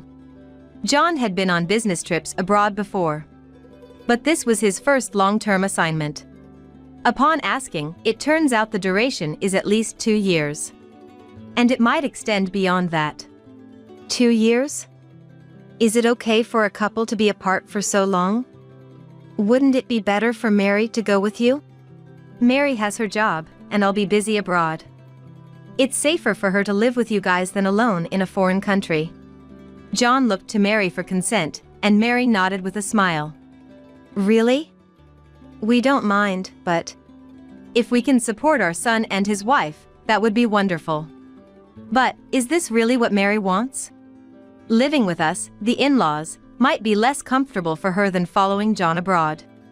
If Mary's parents were around, maybe she could have relied on them, but both of Mary's parents have passed away. But why can't she just live on her own? The apartment is close, and of course, we'd be happy to help if anything happens. There's no need to live together unnecessarily. Thinking it would be better for Mary, I suggested this to the couple. But, for some reason, that won't work, Mary immediately said. Mary has some bad memories from the past, and she can't live alone. Mary nodded. Is that so? I'm sorry for not knowing. No, it's fine. Then, living together might be the only option. At that moment, William, who had been silently observing, said, "If that's the case, she should stay with us. There's no need to hesitate. Mary is our daughter now." William smiled at the couple. Besides, he added, I often come home late from work. It'd be better for Linda to have Mary around than to be alone. True, William doesn't start work early, but he often comes home late. It's reassuring not to be alone at such times. Yes, if Mary is okay with it, let's live together happily. Indeed, there are benefits to living together. Not only drawbacks. And unlike me, a housewife, Mary has a job. We won't always be together. Maybe we could make it work. Thank you. I'm looking forward to it. Us too. And so, Mary began living with us. I was nervous about living together, but Mary was indeed a good person. Linda, good morning. Would you like to join me for breakfast? When I woke up, there were delicious-looking scrambled eggs, sausages, and soup on the table. Oh, thank you. I'm so happy to have someone cook for me, it's never happened before. But, it must have been a lot of work. No, I was making some for myself anyway. I hope it's good. Let's eat. Yes, it's delicious. I'm glad. Mary has a job, so I did most of the housework. But Mary never dumped everything on me. Instead, she actively helped with the chores. John really has an eye for people. Marrying someone as wonderful as Mary, he's a lucky guy. I looked to William for confirmation. Indeed. And he smiled. Living together seemed problem-free. However, about a month into our living together, I noticed a change in Mary. She still did housework between her job duties but started to stay in her room unusually often. After meals, she'd head straight to her room and not come out until morning. Even in the morning, she used to have breakfast with us, but now she'd leave for work before we even woke up. Did I do something to make her dislike me? It's lonely. I told this to William, who returned home late. Are you thinking too much? Mary might just want some alone time. That may be true, but I feel like she's avoiding us. Living together with us. Mary has to be considerate of us every day. Maybe she's tired of it. As I pondered, William patted my shoulder. Don't be too anxious. It's bad for your health. Don't fall sick again. I had previously been hospitalized for a stroke. Remembering that, William looked worried and stroked my back. I'm fine. I'm taking my medication properly. But maybe I am overthinking it. After that, Mary avoided me even more, but I tried not to mind it. Weekdays were okay, but weekends were hard. On weekends, William would go out alone. So, I often went out with Mary. Even if we didn't go out, we chatted at home while eating snacks and spending time together. But recently, Mary would refuse even if I invited her. Moreover, she started going out every weekend. Are you going out now? I casually asked Mary as she was heading to the entrance. Mary looked puzzled and said, "This has nothing to do with you. Please leave me alone." Then Mary hurried out of the house. I understood she was rejecting me. Having been close at first, I was more shocked than I imagined. Since then, I've also started avoiding Mary somehow. Will things stay this way until John returns from abroad? Maybe it would be better for both of us to stop living together now. I wanted to talk to William, but, as luck would have it, he was not around. William had been away on a business trip for 2 weeks. The weekends were painful for me, so I tried to go out as much as possible. I didn't want to run into Mary. When I got home, I could hear Mary's voice coming from her room. It sounded like she was talking to someone. Since Mary wouldn't invite guests over without telling me, she must be on the phone. I'm home. I called out and approached her room. As I was about to quietly open the door, I realized Mary was on a call. She was indeed on the phone. Convinced, I thought not to disturb her call and was about to leave. When Mary raised her voice. It's impossible, William. I can't do that. I definitely heard William's name. William was supposed to be on a business trip. It seemed unlikely he would contact Mary from there. Yet, I heard Mary continue. William, that's why I can't. I heard Mary say. I approached Mary's room again, trying to listen. I could hear Mary's voice, but not the person on the other end. I couldn't tell if it was William nor understand the conversation. Feeling frustrated, I couldn't leave or interrupt. I just stood there. Meanwhile, Mary seemed troubled on the phone. Repeatedly saying, "That's why it's impossible," she said over and over. Was William asking her for something? Maybe I should help. But she'll find out I was eavesdropping. It might worsen our already strained relationship. Yet, it's sad to think our relationship could get any worse. As I was pondering this, Mary cried out in distress. Almost simultaneously, I heard something fall. Soon after, William's low voice filled the room. Switch some medicine with that. Perhaps Mary dropped her smartphone, causing it to switch to speaker mode. Mary must have quickly picked up the phone and switched it off speaker because William's voice disappeared, and only Mary's voice was audible again. After that, I understand, Mary said, then fell silent. She must have ended the call. I took a deep breath, quietly returned to the entrance. And after composing myself, I'm home. I called out to Mary again. Ah, welcome back. Mary came out of her room, her face tense. There was no way I could question her about the phone call. Mary went back to her room with a troubled look. Who was William talking about? Most of all, the words about switching the medication with that stayed in my mind. I thought about asking Mary several times but didn't have the courage to do so. Had William and Mary been in contact without my knowledge all this time? William's tone during that moment was far from his usual demeanor. Such a commanding tone, not just towards Mary, but he wouldn't even use it with me. What if Mary was betraying me? Or, what if William was threatening Mary? I couldn't sleep that night. The next day, rubbing my sleepy eyes, I was drinking water in the kitchen when Mary woke up. "Good morning, Mary." My voice was hoarse from lack of sleep. But Mary's voice sounded even less energetic. "Good morning," she said, looking down, in a barely audible voice. "Mary, you seem down. What's wrong? Could it be related to yesterday's phone call?" Concerned, I looked at Mary and was shocked. Mary's eyes were swollen. Her cheeks were wet with tears, and tears were still overflowing from her eyes. "Mary, what's wrong? Are you okay?" Instinctively grabbing her hand, Mary grasped mine back. "I'm sorry, Linda. Actually." Mary then explained something to me while crying. It was unbelievably shocking. I didn't know how to react after hearing everything. Stunned by Mary's sudden confession, my mind went blank. Mary cried in front of me again. "I'm sorry. Linda, I'm sorry." Mary kept apologizing. I hugged Mary. "What are you talking about? It's all William's fault, not yours." I tried to soothe her, but Mary's tears wouldn't stop. Hoping to calm her down, I gently stroked her back. "I'm sorry. It's my fault for keeping silent." "It's not your fault. Everyone has things they can't share.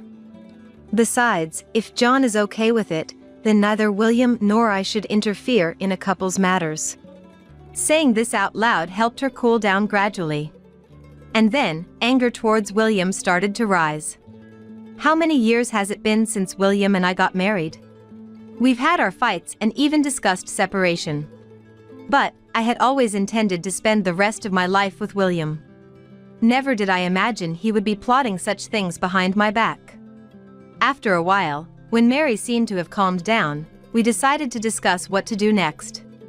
First, we should contact John before William returns from his business trip. For Mary, she thought, "I don't want to interfere with his work." But that's not right. He would consider you more important than his job. How would John feel if he found out you've been struggling like this? After hearing this, Mary silently agreed. We tried contacting John, but couldn't reach him. Maybe he was busy with work or asleep. We decided to leave a message summarizing the situation and asking him to call us when he has time. 2 days later, William returned from his business trip. I'm exhausted," he repeated, handing me his bag and jacket. I took them, saying, "Welcome back," without really meaning it. Entering the living room, William looked around. "What's wrong?" I asked, and William replied, "Just wondering where Mary is." Scanning the room again. "Oh, I sent her out for some shopping." "Did you need her for something?" I said with a forced smile, and William replied, "No, not really," averting his gaze. While William showered, I prepared the documents on the table. The thought of showing them to William filled me with mixed emotions. After decades of marriage, I never wanted to use such papers. But knowing the truth, I could no longer envision a future with him. William came out of the shower, looking satisfied, and sat down with a towel around his neck. Normally, he would finish off a beer already set out for him. But noticing the absence of beer, he squinted at me questioningly. "Hey, where's the beer?" "There's no beer today. Look at this instead," I urged, and William, looking at the papers on the table, was shocked. "What's this?" he said angrily, staring at the table. I clenched my fist and said, "These are divorce papers. Please, let's get divorced." Huh? William shifted his gaze from the divorce papers to me. Divorce? Why? I sensed more anger than confusion in William's voice and expression. Why does someone like me have to be told by you to divorce? I can almost hear him saying that. It seems like you wanted a divorce, right? William looked surprised. No, I never, that. I couldn't help but laugh. What's so funny? Because you're so flustered. Oh right, you didn't want a divorce, you wanted to remarry. William remained silent, looking troubled. That, I know everything. Your affair with another woman, trying to make me take medication to be with her, and what I can't forgive the most is that you threatened Mary. William turned pale and started to sweat. With that face. It's not true, that's not it. He kept repeating excuses. Whatever you say is pointless. I heard everything from Mary. Mary, that bastard. Mary had debts before getting married. It seems William found out when she was talking to John about it on the phone. The reason she couldn't live alone was because she wanted to use the rent money to repay the debt. Knowing she had no money, William must have thought he had the upper hand. He had Mary doing menial tasks behind my back. Mary, afraid of being thrown out, couldn't stand up to William. Apparently, Mary was keeping an eye on William every time she had a day off to break free from him. That's when she witnessed William cheating. When she confronted him, "Linda will be the one who's sad," he brazenly responded. And then, brazenly, since it was out in the open, William ordered Mary to switch my medication. So, you thought of getting rid of me because I was in your way? Yes, shockingly, the person William was talking about over the phone was me. Having had a stroke before, there's a medication I must take daily. Without it, I'm prone to blood clots, and unluckily, it could be fatal. William was planning to swap my medication with something else. Of all things, to swap it with a vitamin pill, huh? For most people, it's just a supplement, but for me, it's poison. Depending on the type of vitamin, it could increase the risk of blood clots. In other words, William was after my life. Anyway, I can no longer stay with you. Please, let's get a divorce. We'll discuss the money for the divorce proceedings through a lawyer later. William looked frustrated and then turned his gaze to Mary, who returned. Mary, how dare you do this? You know what will happen, right? Mary showed a momentary look of fear, but when I took her hand, she glared back at William. I know. It's okay now. I have Linda. What? Getting cocky, aren't you? William seemed ready to pounce at any moment. But just then, there was a noise from the entrance, and John appeared. Are you okay? John stood in front of William, shielding Mary. John, why are you here? I got a call from Mom and rushed back from overseas. Dad, I'm disappointed. What have you done? At first, I just wanted to exploit a weakness and leave. But then, I needed money. Either way, it's despicable. I don't want to see your face anymore. Just leave. Wait. Are you okay with this, Linda? Saying such things. You're a housewife without an income. You won't be able to live. Don't worry. I'll get the money for the divorce proceedings from you. Besides, this house was inherited from my parents, so don't act so high and mighty. William was still saying something so arrogant, but I'll call the police, I said, and he left. Afterward, William and I divorced. William had been secretly supporting his mistress, and some savings had been spent. I feel like I understand why he needed money. As a substitute for the money for the divorce proceedings, I took all his remaining savings. William's life from here on is on zero savings. Relationships broken off by his son, it's going to be quite hard. Whether his mistress will stick with him through this kind of life is questionable, but I couldn't care less. John went back to work the day after everything was settled. Mary and I are still living together. I repaid Mary's debts with the money I got from William. My son and his wife wanted to repay it themselves, but considering the interest rate, it seemed wasteful. Since it was William's money anyway, I wanted to use it up quickly. The regular meals between my son's wife and I are now my greatest joy. We want to keep getting along well until John returns home. What are you? A stalker or something? You disgust me. Go home already. I came to the wedding to celebrate the happily smiling bride and groom. Then, to my surprise, the groom turned out to be my ex-husband, Alec. I'm definitely not his stalker. Do you like me that much? If so, you should have come out in the open, and I might have considered you as an affair partner. Trying to crash my wedding is just too disappointing. All my past anger and the shock of suddenly encountering Alec just vanished. As Alec wished, I decided to leave. However, 30 minutes later, I ended up returning to the venue with someone. I wonder if Alec would be pleased with the surprise guest. It's going to be more interesting than any entertainment. I'm Melissa, 36 years old. I met my husband Stuart 10 years ago. At the nursing home where my grandmother was staying, I blurted out big when I first met Stuart, a caregiver there. He's close to 6.5 feet tall, big both vertically and horizontally. As I covered my mouth with my hand, feeling I had said too much, he smiled shyly. Big, right? Everyone calls me a bear. Gradually, I got closer to Stuart. Despite his appearance resembling a wild man-eating bear, his personality was like a cute bear sunbathing at a bear park.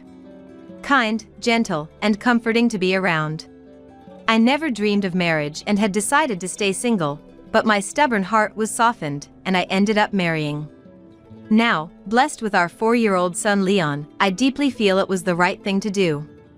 The reason I avoided marriage was because I had failed at it once. I got married for the first time at 22.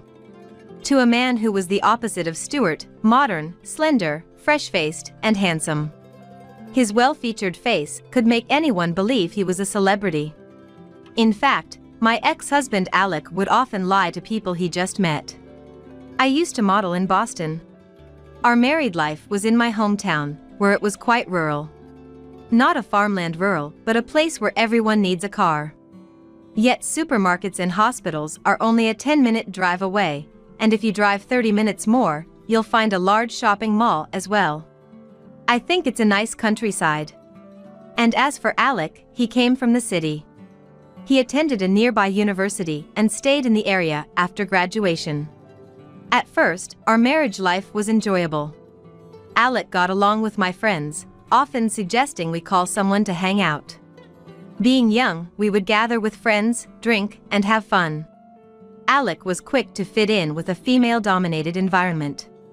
I thought he wanted to cherish everything about me, including my friendships. He loved me that much. I truly believed so. This is hard to say, but it was a few months into our marriage. A friend approached me seriously. Alec has asked me out multiple times, to hang out just the two of us without telling you. It wasn't an invitation to play tag or pretend. My head was immediately filled with indecent thoughts. And it wasn't just her. Alec had approached almost all of my friends. I felt betrayed by Alec and sorry for my friends. I confronted Alec immediately. I'm just saying that to be sociable. It makes women happy. Alec carelessly patted my head as I turned red with anger. Well, some simple women might misunderstand kindness from a handsome guy like me. Luckily, none of my friends betrayed me to go along with Alec's invitations. Everything was attempted but not fulfilled, and my friends forgave him with awkward smiles. After that, Alec's interactions with my friends ceased. Alec was also close with my parents. Once a month, he would visit my parents' home and drink with my father. With no more plans with my friends, visits to my parents increased. Got some booze for today. Alec and my father, both fond of alcohol, got along well, and home visits would turn into daytime drinking sessions. Alec would bring selected drinks as gifts, pleasing my father. My mother, Reagan, would prepare appetizers, and we spent lively times as a family. Alec, comfortable and natural with my in-laws, was well liked by them. But gradually, my parents started to act differently. One time, as I was about to go to the bathroom, my mom stopped me and whispered secretly, "We'd appreciate it if you could reduce the frequency of your visits. You know, we're getting older, and it's becoming difficult for us." She was vague, but it seemed she had more to say. "The alcohol Alec brought today is hard to come by, you know. I heard it costs $500. What? It's not that expensive? My mother clammed up. Then, she revealed something I hadn't expected. "He's been asking us to pay for it." What? "It's nice having Alec over and the alcohol is good. But, honestly, it's a burden to pay for expensive alcohol every time." Initially, the cost for the alcohol was around $20. "Could I get the money for the alcohol?" He would say so nonchalantly, and my mother happily paid. But gradually, the price increased, and it became normal for it to exceed $300. However, the actual cost of the alcohol was at most $50, and above all, it was purchased with our living expenses. $500 is just too much. But we can't spoil Alec's feelings, right? Indeed, my parents had repeatedly said that gifts were unnecessary, without me realizing the underlying sentiment. I thought I was doing filial piety by visiting frequently with Alec. I immediately confronted Alec, who looked happily flushed, about asking for money. Maybe because he was drunk, he responded nonchalantly, "What's the big deal? If you go to a club, you pay a lot of money, right? I'm bringing alcohol and drinking it with them, so I should get paid, or it's a loss." He didn't care about my anger at all, almost as if he expected gratitude. Turning towards my beet-red face, he laughed. "Hey, Melissa turned into an octopus. Reagan, make some octopus appetizers." I was so dumbfounded by the absurdity of it all that I lost my words. I just exchanged looks with my parents, who had twisted expressions. Alec seemed to like my family home. Unlimited drinks, a mother who worked like a maid, and he even receives pocket money. But I couldn't bring Alec home anymore. Ah, so boring. I'm nice to you and this is how you treat me. After that, Alec stopped coming to the house and started going out alone. On top of not giving me any money for living expenses, he had secretly incurred debts. And when infidelity came to light and I confronted him, he suddenly hit me. "Shut up. I don't need you anymore. It's over, we're getting divorced." And that's how we ended up divorcing. A bitter memory I don't want to even remember. I had forgotten about him, blessed with a new family, but 13 years after the divorce, for some reason, Alec was here.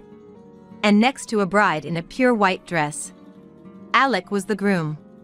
It was a wedding I was invited to by my junior at work, Chanel. The guest list exceeded 300 people, a grand ceremony. Alec in his late 30s had changed his vibe, but there was no way I would mistake him for someone else. The radiant beauty of his youth was gone, replaced by the air of a sweet, calm gentleman. He was spreading his best smile all over the reception. I had dressed up nicely but tried to make myself less noticeable by slouching a bit. My mind was full of why and how. Maybe my suspicious behavior made me stand out more, as I locked eyes with him. I smiled awkwardly and nodded slightly while sweating. Oh my God, how awkward. I felt so uncomfortable that I went to the bathroom. The reception had just started. I spent some time there, but I couldn't stay hidden for another 2 hours. Reluctantly, as I was about to return, Alec, with his arms crossed, was blocking the way in front of the venue. "What are you doing here?" I wanted to ask the same. When we divorced, Alec had scornfully said he hated country folk and moved to the city. I didn't know he had come back to my hometown. Alec leaned in with the same unpleasant smile as before. "What's the matter? You still hung up on me after all these years?" He seemed gentlemanly earlier, but it must have been just the outfit and the setting. Alec was still laughing vulgarly. Wow, you've got wrinkles. You've aged. You were cute when you were younger, but marrying for looks was a mistake. Good thing I divorced you back then. Alec pointed at the faint laugh lines I was self-conscious about and laughed all by himself. I've always felt he was a bit immature, but now it's just creepy, like he's still a little kid. Oh, wait a minute, what was your name again? Oh, Averill? Betty? Let's see, oh yeah, Melissa. Look, just give up on me already. As you can see, I'm married. I started to say, but Alec wasn't listening to me. Can't believe you were able to stalk me with that face of yours. Don't you own a mirror? Or are your eyes rotten? Oh, maybe it's presbyopia? Let's make things clear, with your looks, there's no way you and I could start over. Ah, I didn't want to see you. In my memories, you were still cute. Don't tarnish my memories. Alec stuck out his tongue in jest. Our past is already tainted. I only remember fighting with Alec, and if it's possible, I'd remove those memories from my brain. I wasn't prepared to encounter Alec like this today. I wanted to say something back, but my mind went blank, and no words came out. I clenched my fist tightly and looked away from him. Ah, your face is all red. Oh right, Melissa, you always used to get so mad and turn red. It was cute when you were younger, but a red-faced angry old woman is just ugly. My face felt even hotter. I looked away, but Alec kept peering into my face. You shouldn't choose a marriage partner based on looks. After all, looks fade. Sorry, Melissa, for leaving you when looks were all you had. This time, I'm going to be happy. I chose my partner not just for her looks, but for what's inside. What's inside? I couldn't help but ask back. Yeah, the inside. You must have been able to sneak in because there are so many people, but don't you see that you don't belong here at a wedding? Get lost already. He gestured as if he was shooing a dog away. But Again, Alec didn't listen to my words. Stop it. If you keep disrupting the wedding, I'll call the police. What you're doing is called stalking. But, do you like me that much? If so, you should have come out in the open, and I might have considered you as an affair partner. Trying to crash my wedding is just too disappointing. Alec was loquacious, not giving me a chance to interject. He's always been talkative, but now he seemed overly excited. Breathing roughly, he finished speaking to me. What are you? A stalker or something? You disgust me. Go home already. I came here to celebrate the happily grinning bride and groom. I'm certainly not Alec's stalker. But I didn't feel like clearing up Alec's misunderstanding. Fine, I'll leave. Past anger and the confusion of suddenly encountering Alec just disappeared, and I answered emotionlessly. I had my bag with me, so I decided to leave without returning to the reception. I turned my back and Alec waved at me. Bye-bye. I turned around and asked one last question. You chose her for what's inside? Alec smirked nastily and nodded deeply. Yeah. She's really the best. There's no way you could compete. Is that so? Hearing just that, I walked away from Alec. The wedding venue was on a small hill. Surrounded by the clear sky and the sea, it was a beautiful location with no buildings around. However, it's hard to return to town without a car. I had planned to call Stuart for a pickup in a few hours, so I explained the situation to him. While waiting for Stuart, I sat on a bench outside the venue, quietly looking at the sky. Stuart was with Leon in a nearby park, so it would take some time for him to arrive. I had woken up early today, got ready, and even had my hair done at the salon. Alec laughed at me for looking older, but my son, Leon, told me I looked cute. I was so upset over the treatment Alec had given me, after putting so much effort into looking nice. 30 minutes had passed since I left the venue. I thought it was Stuart calling when my mobile phone rang, but the screen strangely showed Alec. My finger froze as I was about to press the call button. I hadn't been in contact with him at all since the divorce, so I hadn't even thought about his name still being in my phone book. I definitely didn't want to deal with Alec, so I decided to ignore the call.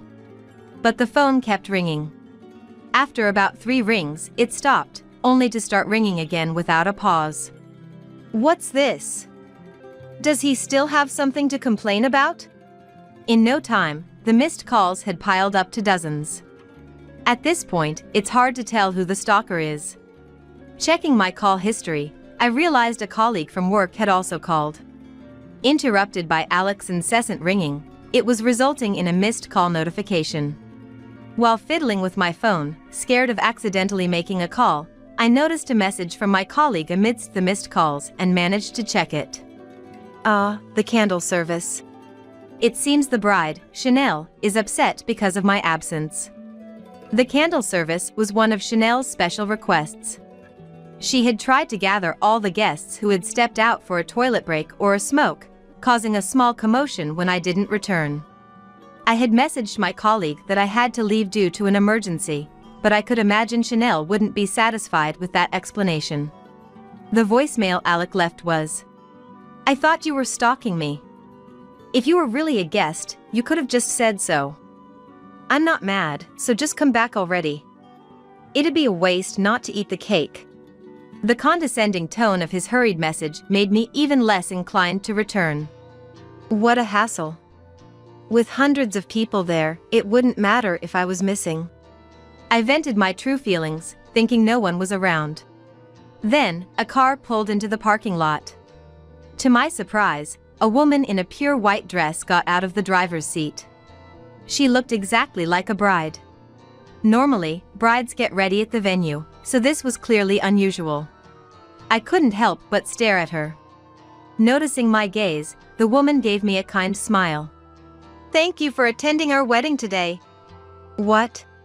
Misunderstanding, I forced a smile and explained. "Oh, I'm a colleague of the bride currently at the reception. Are you about to have your ceremony?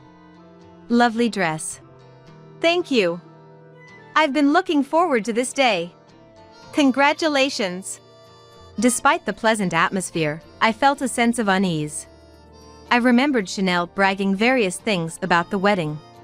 How she requested the highest quality catering, a dress by a famous designer. Her bragging wouldn't end and our break times were completely consumed by those topics. And one of them was the exclusive booking of the wedding venue. Normally, up to 6 couples could hold their ceremonies in a day. However, Chanel insisted on having her special day all to herself. I wondered if the woman had gotten the date wrong. The happily-looking woman confided a secret, saying, "Actually." Hearing this, I headed back to the venue I had just been kicked out of. It seemed like it would be more entertaining than any special performance. At the entrance of the banquet hall, Alec and Chanel were having an argument. Noticing me, Alec hurried over. "I've been waiting for you forever." Chanel, having been informed by Alec, glared at me. "So you know Alec? I heard you used to like him and followed him around. Saying you can't celebrate the marriage of someone you used to like and leaving? That's something middle or high schoolers would do. How inconsiderate." "Chanel, it was Alec who told me to leave. Don't be annoying. Can you not call my husband by his first name?" Alec avoided my gaze as soon as I looked at him. As if a casual lie could cover the truth. "Right, I should have been more considerate. After all, Alec and I divorced over 10 years ago." "Excuse me? What did you say?" Chanel tilted her head in confusion. Obviously, Alec hadn't shared any inconvenient truths with her. Alec tried to silence me, but I spoke up anyway. "What do you mean?" "Alec and I were married." Chanel's eyes widened in shock. Alec, sensing danger, shrank back like a scared kitten. "What? You used to be married? I didn't know about this. Unbelievable." Before the wedding, Chanel often spoke about her ideal partner. "Someone with fair skin, a model-like face, who would grant all my wishes like a prince. And of course, he has to be utterly devoted to me." A wish list that seemed pulled straight from a fairy tale. I had heard she had dated twice in the past, but she broke up with them because they merely glanced at another girl, screaming betrayal at the slightest provocation. She would never accept a history of divorce. Then Chanel, giddy with the notion of having found her Prince Charming, had married Alec after a brief courtship. It was Chanel's mistake for not looking into him more, despite her usual insistence on details. Alec hurried to cover up. Chanel, it's not what you think. I did marry her, but it was a youthful mistake. A folly of youth, you know? And to prove it, we split up after about a year. He tried to put his arm around Chanel's shoulder, only to be shrugged off. I had pretty much forgotten she existed, and now I'm all about you, Chanel. It's actually her who's been bothering me. She kept staring at me during the ceremony, and it was really creepy. Come on, Chanel, Melissa is the annoying one. You know I wouldn't be interested in someone like her. Trust me. Chanel's lips were clenched so tightly that they bled. She seemed to be holding back her anger. I get it, Melissa is the annoying one. I mean, you knew it was Alec as soon as you saw the invitation, right? Did you dress up all fancy because you thought you'd see Alec? Talk about creepy. Thinking there might be a chance? I had become the common enemy of Alec and Chanel. By berating me, Chanel seemed to have felt better and snuggled up to Alec artificially. She's my stalker. Probably got mad knowing I was getting married. Lately, she's been following me around. It's been truly creepy. It was too much not matter how much she likes me. Stalking and then showing up at the wedding thinking there's a chance is just too creepy. They laughed together.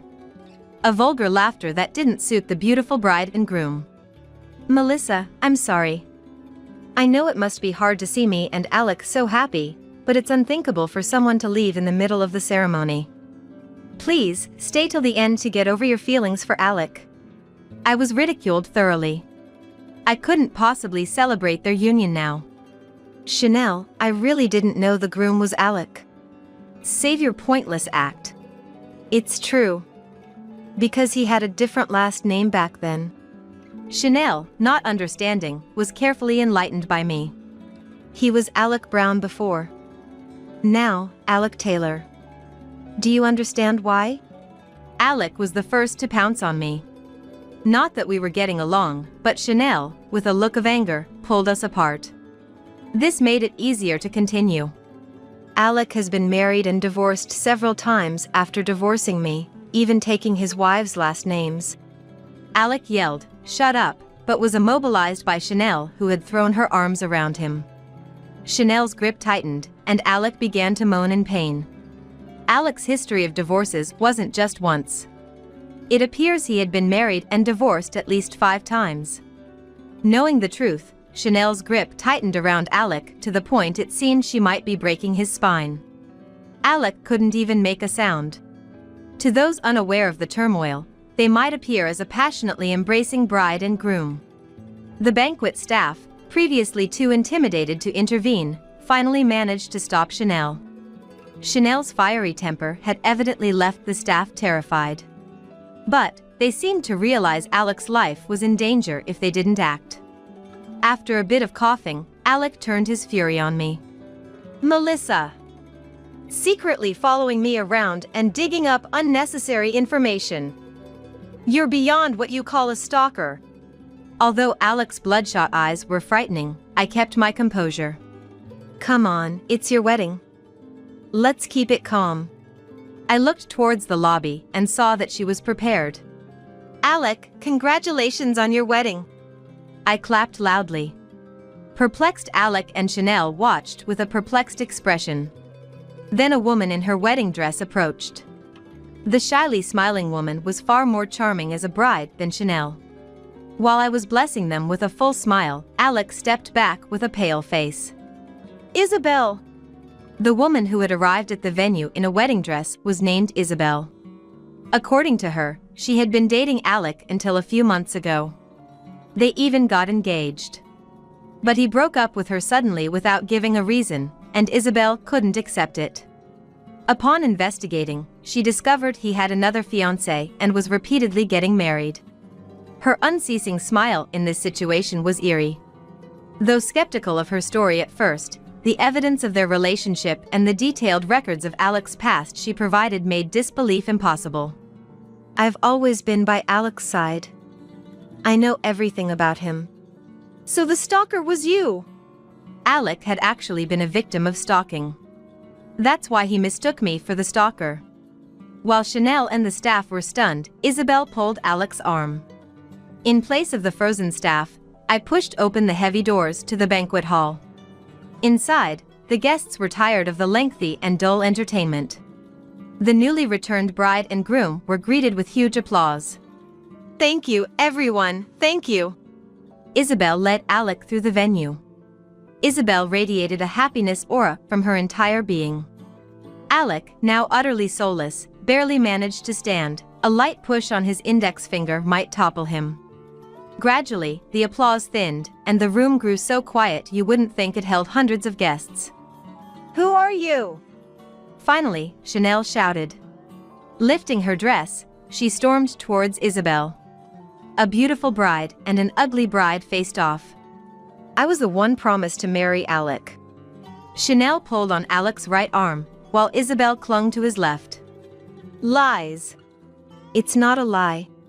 I presented the evidence Isabel had prepared to Chanel. Even after seeing it, Chanel screamed, "It's a lie," and threw the evidence away. A guest picked it up, and a game of telephone started spontaneously. While Isabel and Chanel fought, the whole venue quickly became aware of the situation. Even as the staff and both families tried to intervene, Chanel was too agitated to be stopped. Isabel laughed madly. Of course, the wedding couldn't continue, and the guests were practically kicked out. Alec, notably, had fainted on the floor. An incensed Chanel, not noticing Alec had collapsed, impressively trampled over his face. Isabel vanished after seemingly fulfilling her revenge. Though Chanel had been cheated on by Alec, she received no sympathy from anyone. Her disgrace at the wedding was too much to elicit even pity. Chanel came from a wealthy family, the only daughter. She dropped out of college and couldn't keep a job, so she was introduced to work at my company. Her only computer skill was internet browsing. Ignoring her simple tasks, she would bother us, busy with our work, endlessly bragging and complaining. A perfect example of self-centeredness. The forced attendance at her wedding, and our lack of fondness for her from the start, made sympathy impossible. Even Chanel's parents weren't on her side. Apparently, many guests were business contacts of her parents, who were furious at being embarrassed by her.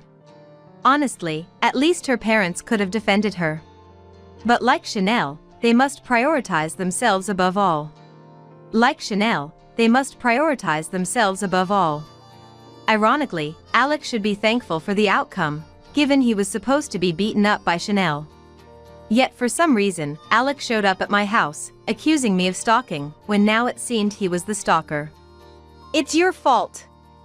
You past women ruined the wedding.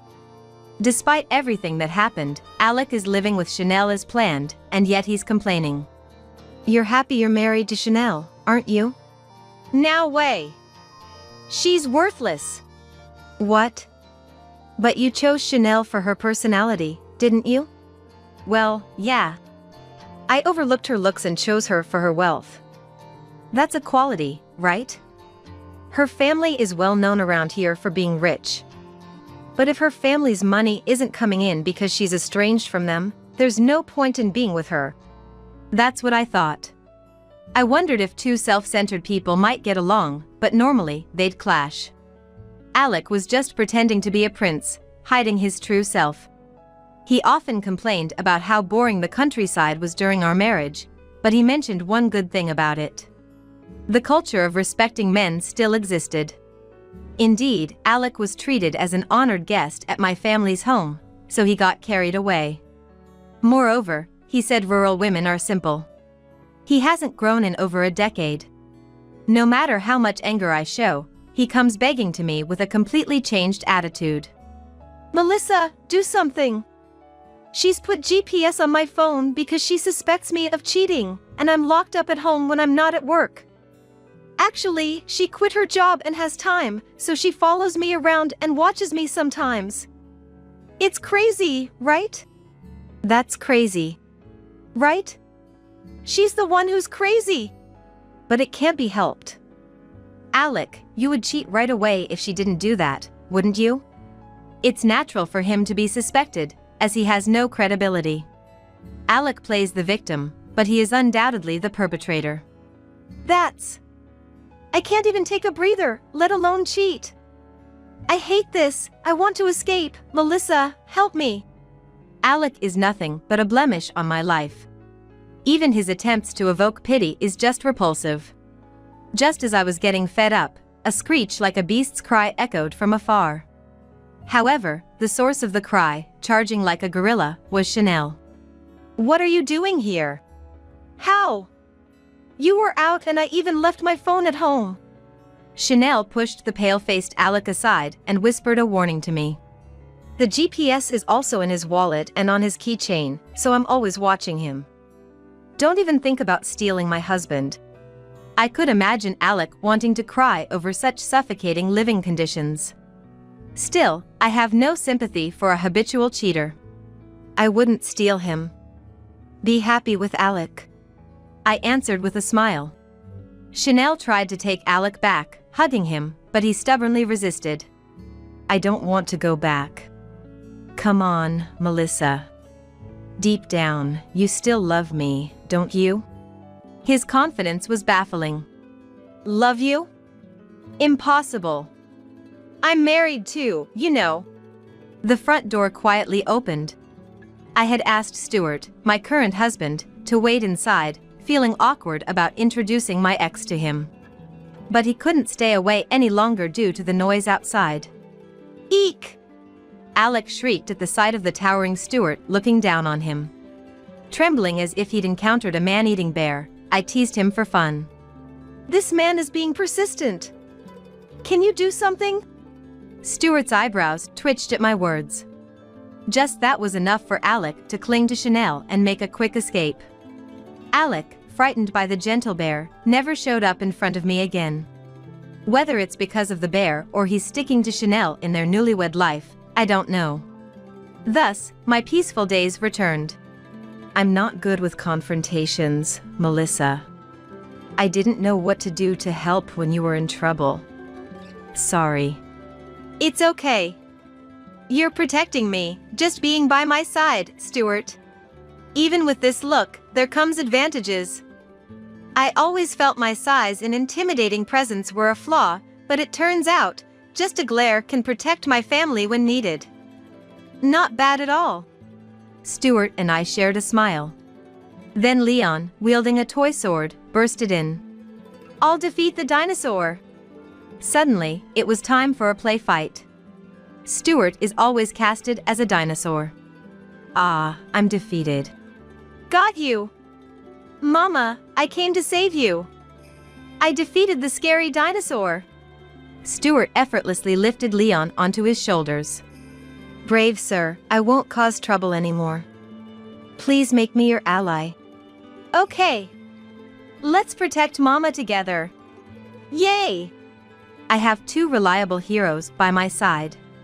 The sight of Big Stuart and Little Leon playing together is something I cherish. I want to protect this simple daily happiness.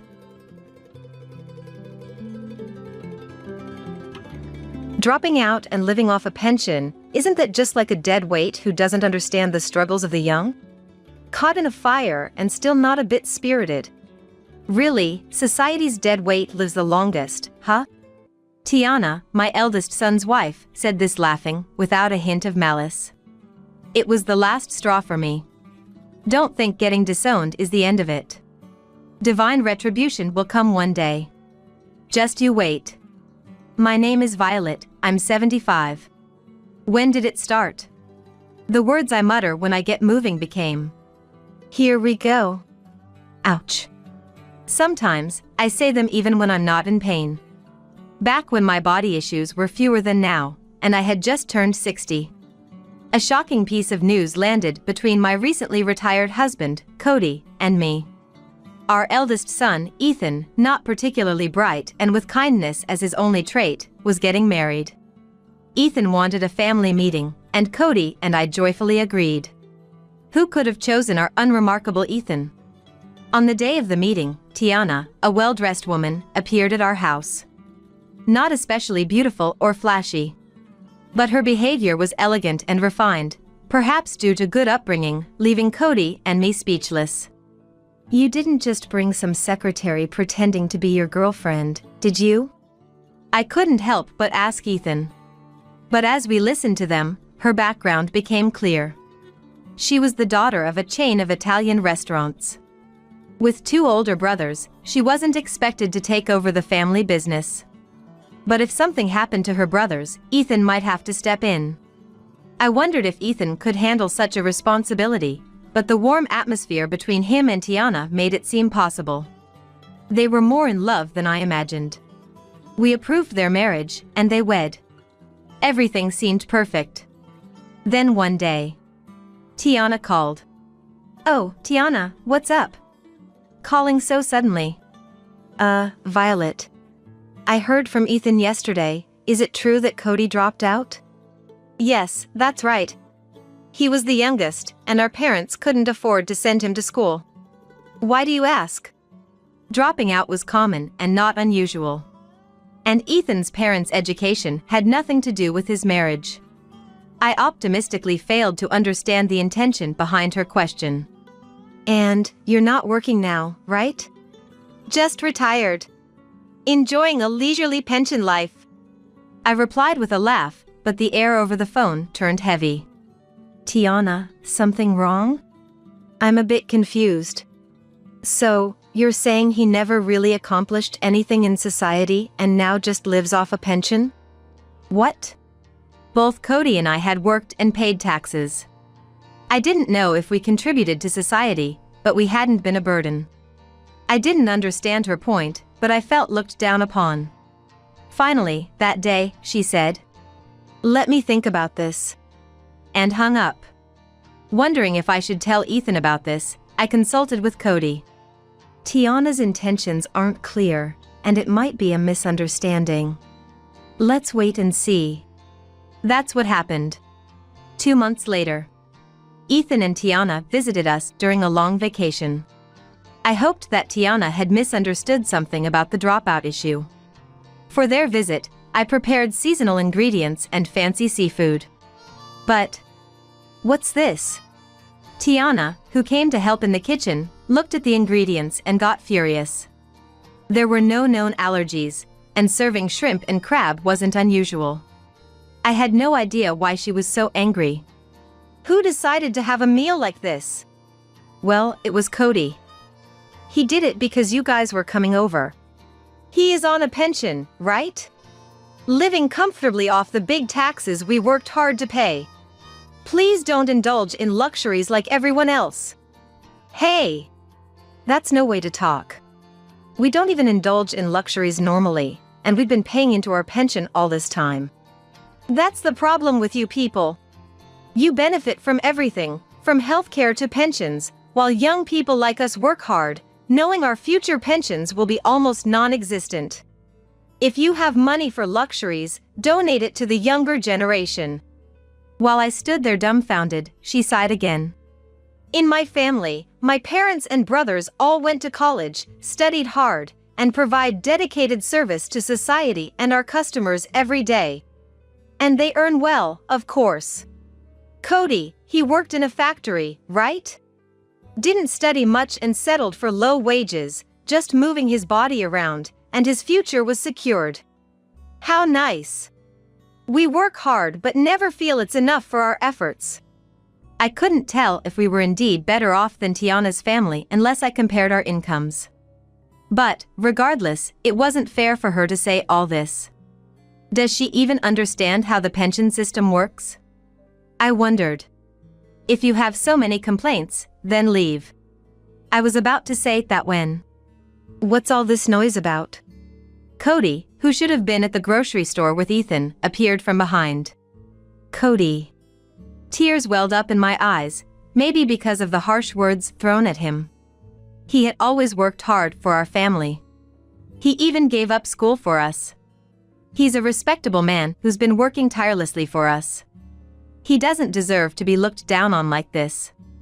Cody, can you please stop living so luxuriously? Huh? With a haughty attitude and arms crossed, Tiana glared at him. This woman, she's still mocking Cody. If you're living off a pension, please lead a modest life or save for your demise. We don't want our hard-earned money going to people like you. Tiana, what's wrong? I'm not living luxuriously or anything. No. Just preparing all these fine ingredients is a nuisance. We can afford this with our own money. It's not like they're high-end ingredients. I just thought it'd be nice for today. If you're feeling uncomfortable.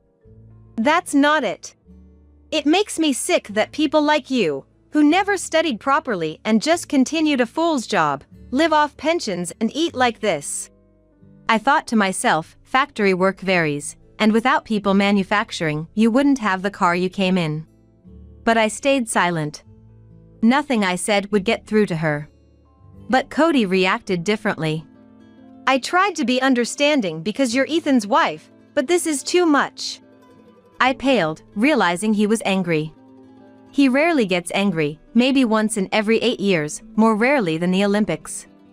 If he exploded now, Tiana would be in trouble. That's when it happened. From the back room, I heard an explosion and the sound of something collapsing. Dad, Mom, Tiana. There's a fire in the back. Get out quick. Guided by Ethan, who rushed and drenched with water, we managed to escape the house without harm. Exhausted, we all watched our home engulfed in flames. It's good that everyone's safe, Ethan muttered. Yes, I replied. It seemed like an electrical fault in the neighbor's house had caused the fire, which spread to ours. Almost everything except the second floor was burned, and the house was unlivable. What a long vacation this turned out to be. What do we do now? Cody mused. Yes. Watching us, Tiana said. We're not going to take care of you. We, who had not even thought of asking for such a thing, exchanged glances in surprise. What is this kid talking about? When times like this come, isn't it like this? You old folks living on pensions don't have money, so you say, you're the eldest son, so you should take us in, right? I read it on the internet. You wouldn't say something like that, would you, Cody? Of course not. I wouldn't bother Tiana or Ethan with such things. Cody, calmed by the fire and now exhausted, nodded. Ethan watched our exchange with a solemn expression. I was afraid to ask what he thought. Just so you know, don't try to get closer to us just because our house burned down. Tiana, what's gotten into you? We never said we'd do anything like that. Cody continued. That's right. He agreed with my words. It seemed like the anger was flaring up again. People with no brains can't imagine what others might think. After all, how can you, living on pensions, rebuild your lives with no education? Tiana laughed mockingly. I couldn't deny it. I wasn't sure about the cost of house repairs, and how much would the fire insurance cover. I had just heard that if it's a fire spread from somewhere else, suing the responsible party isn't an option. Beyond education, there aren't many places a 60-year-old can work. Violet, you're just a high school graduate, but dropout Cody will just be a burden to you. Tiana said this with a smile, seemingly without any malice. Anger welled up inside me. You're still lively despite being caught in a fire. Society's burdens live the longest. Before Cody could grab Tiana by the collar in response to her words, my slap should have exploded. But my slap didn't hit Tiana, it struck Ethan's left cheek. Ethan! Why are you defending her? You're making a mockery of Dad. Cody restrained me as I cried out, and Ethan stepped forward as if to shield Tiana. I'm sorry, Ethan muttered, looking down. Does marrying mean your wife is more important?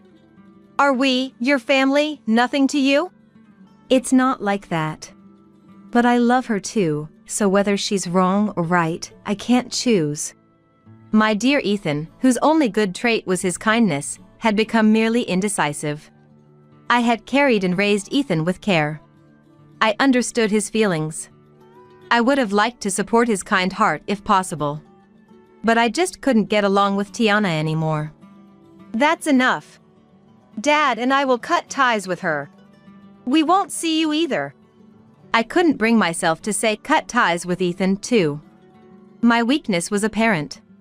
I might be called pathetic, but I just couldn't bear to easily sever ties with Ethan. I never imagined spending the last years of my life like this. My body trembled, whether from fear, anxiety, or the excitement of my outburst. And so, my husband and I, and Ethan and his wife, started walking separate paths. 10 years later, after various circumstances, we were living with Cedric, our second son, and his wife. 2 days after the fire, when Cedric was supposed to visit, I contacted him. "Why don't you live with us?" He said it so casually, and we've been living together ever since. Cedric's wife, Caddy, had been unwell since giving birth and struggled with household chores. Then came our house fire. It goes without saying that Cedric's suggestion to live with us had an ulterior motive. But in exchange for doing household chores, living rent-free was a good deal for us. Even if the household chores meant playing with the grandchildren or cooking, being able to see them grow up every day was a reward for us. We shared household duties with Caddy, and we took over entirely when she felt unwell, so there was no inconvenience at all. Living with us might actually be easier for them than when it was just the two of us. I never really minded or felt dissatisfied, but Cody isn't much of a housekeeper. After cutting ties with Tiana and leaving our burnt house, I felt a daily happiness, as if the words disposal of unnecessary items, huge success, were floating in my head. Then, one day, after finishing dinner and about to serve cookies I made with my grandchildren, the doorbell rang. "Hello?" Caddy answered in her usual manner. "Help!" And from the monitor came a voice.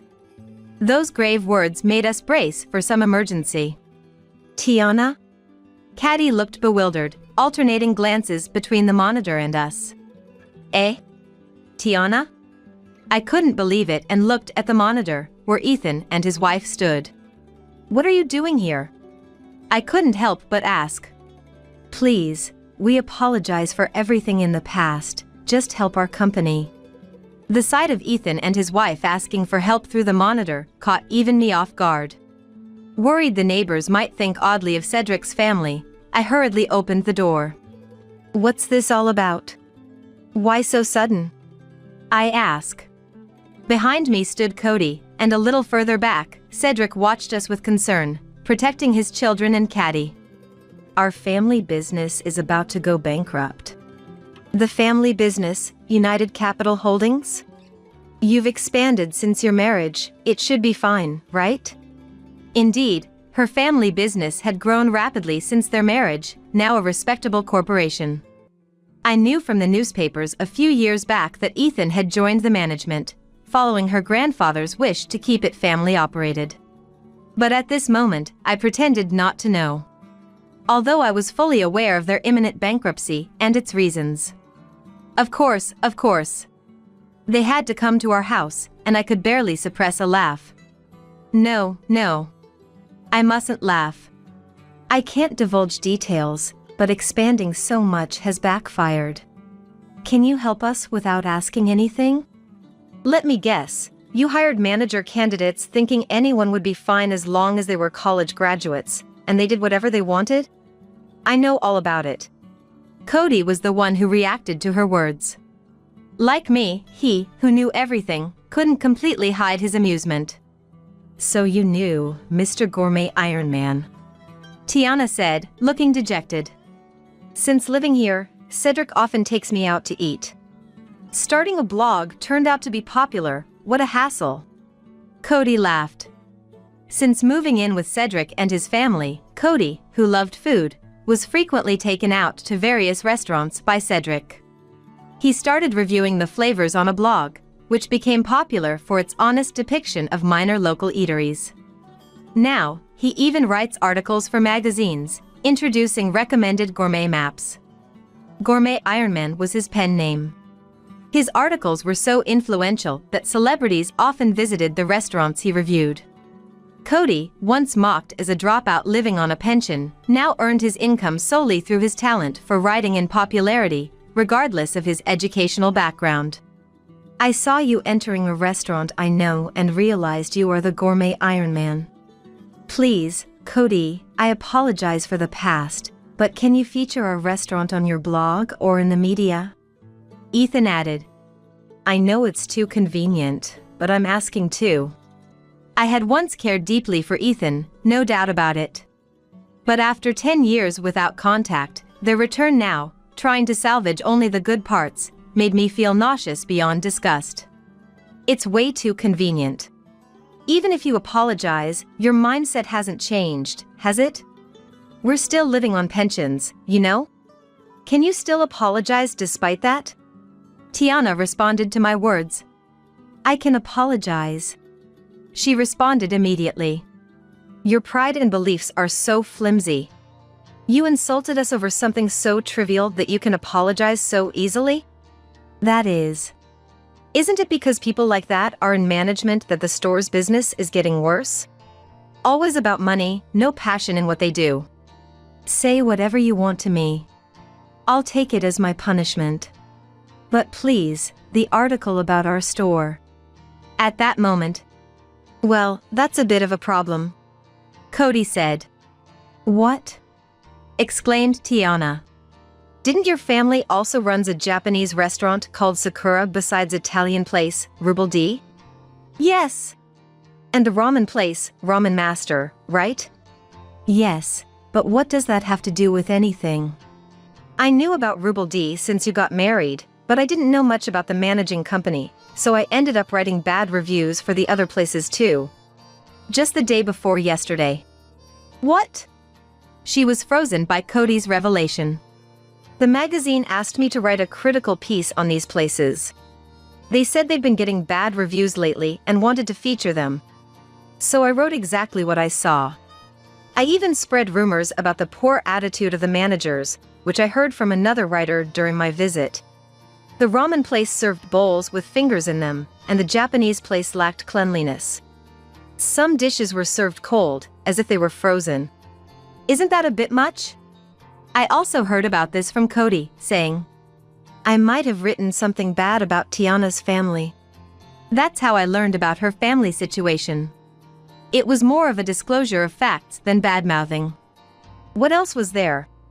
Cody muttered as Tiana started to tremble. Did you write about everything? It was my way of showing care. I thought it was unfair for customers to suffer losses. I've submitted the article today.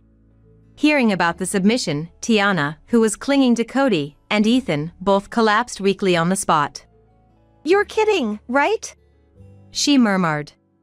Education doesn't really matter in the end. If we take care of things one at a time, everyone gets equal results, and even small talents can grow with effort. Like Cody. Your family only hires college grads, which isn't bad, but you can't judge someone's character by a resume. You look down on people too much. Did you learn something? At my words, Tiana contorted her face and apologized. I'm sorry. She must have realized how shameful her behavior had been towards someone she had once cut ties with. She apologized and left. Ethan also said, I'm truly sorry for forgetting the kindness of those who raised me and for constantly choosing the wrong path. And with tears, he followed Tiana.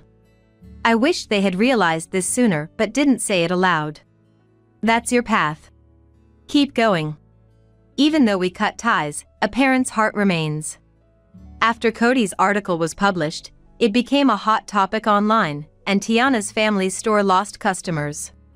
Reports said they were using expired meat and mislabeling products.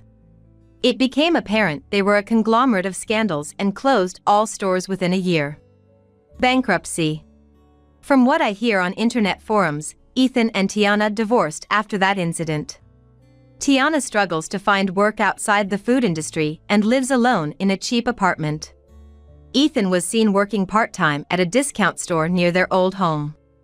There were arguments heard from their home before the bankruptcy, and their marriage deteriorated as the business did. Both cut off ties, and though I can't confirm the truth, I hope Ethan learns what's truly right for him through these hardships.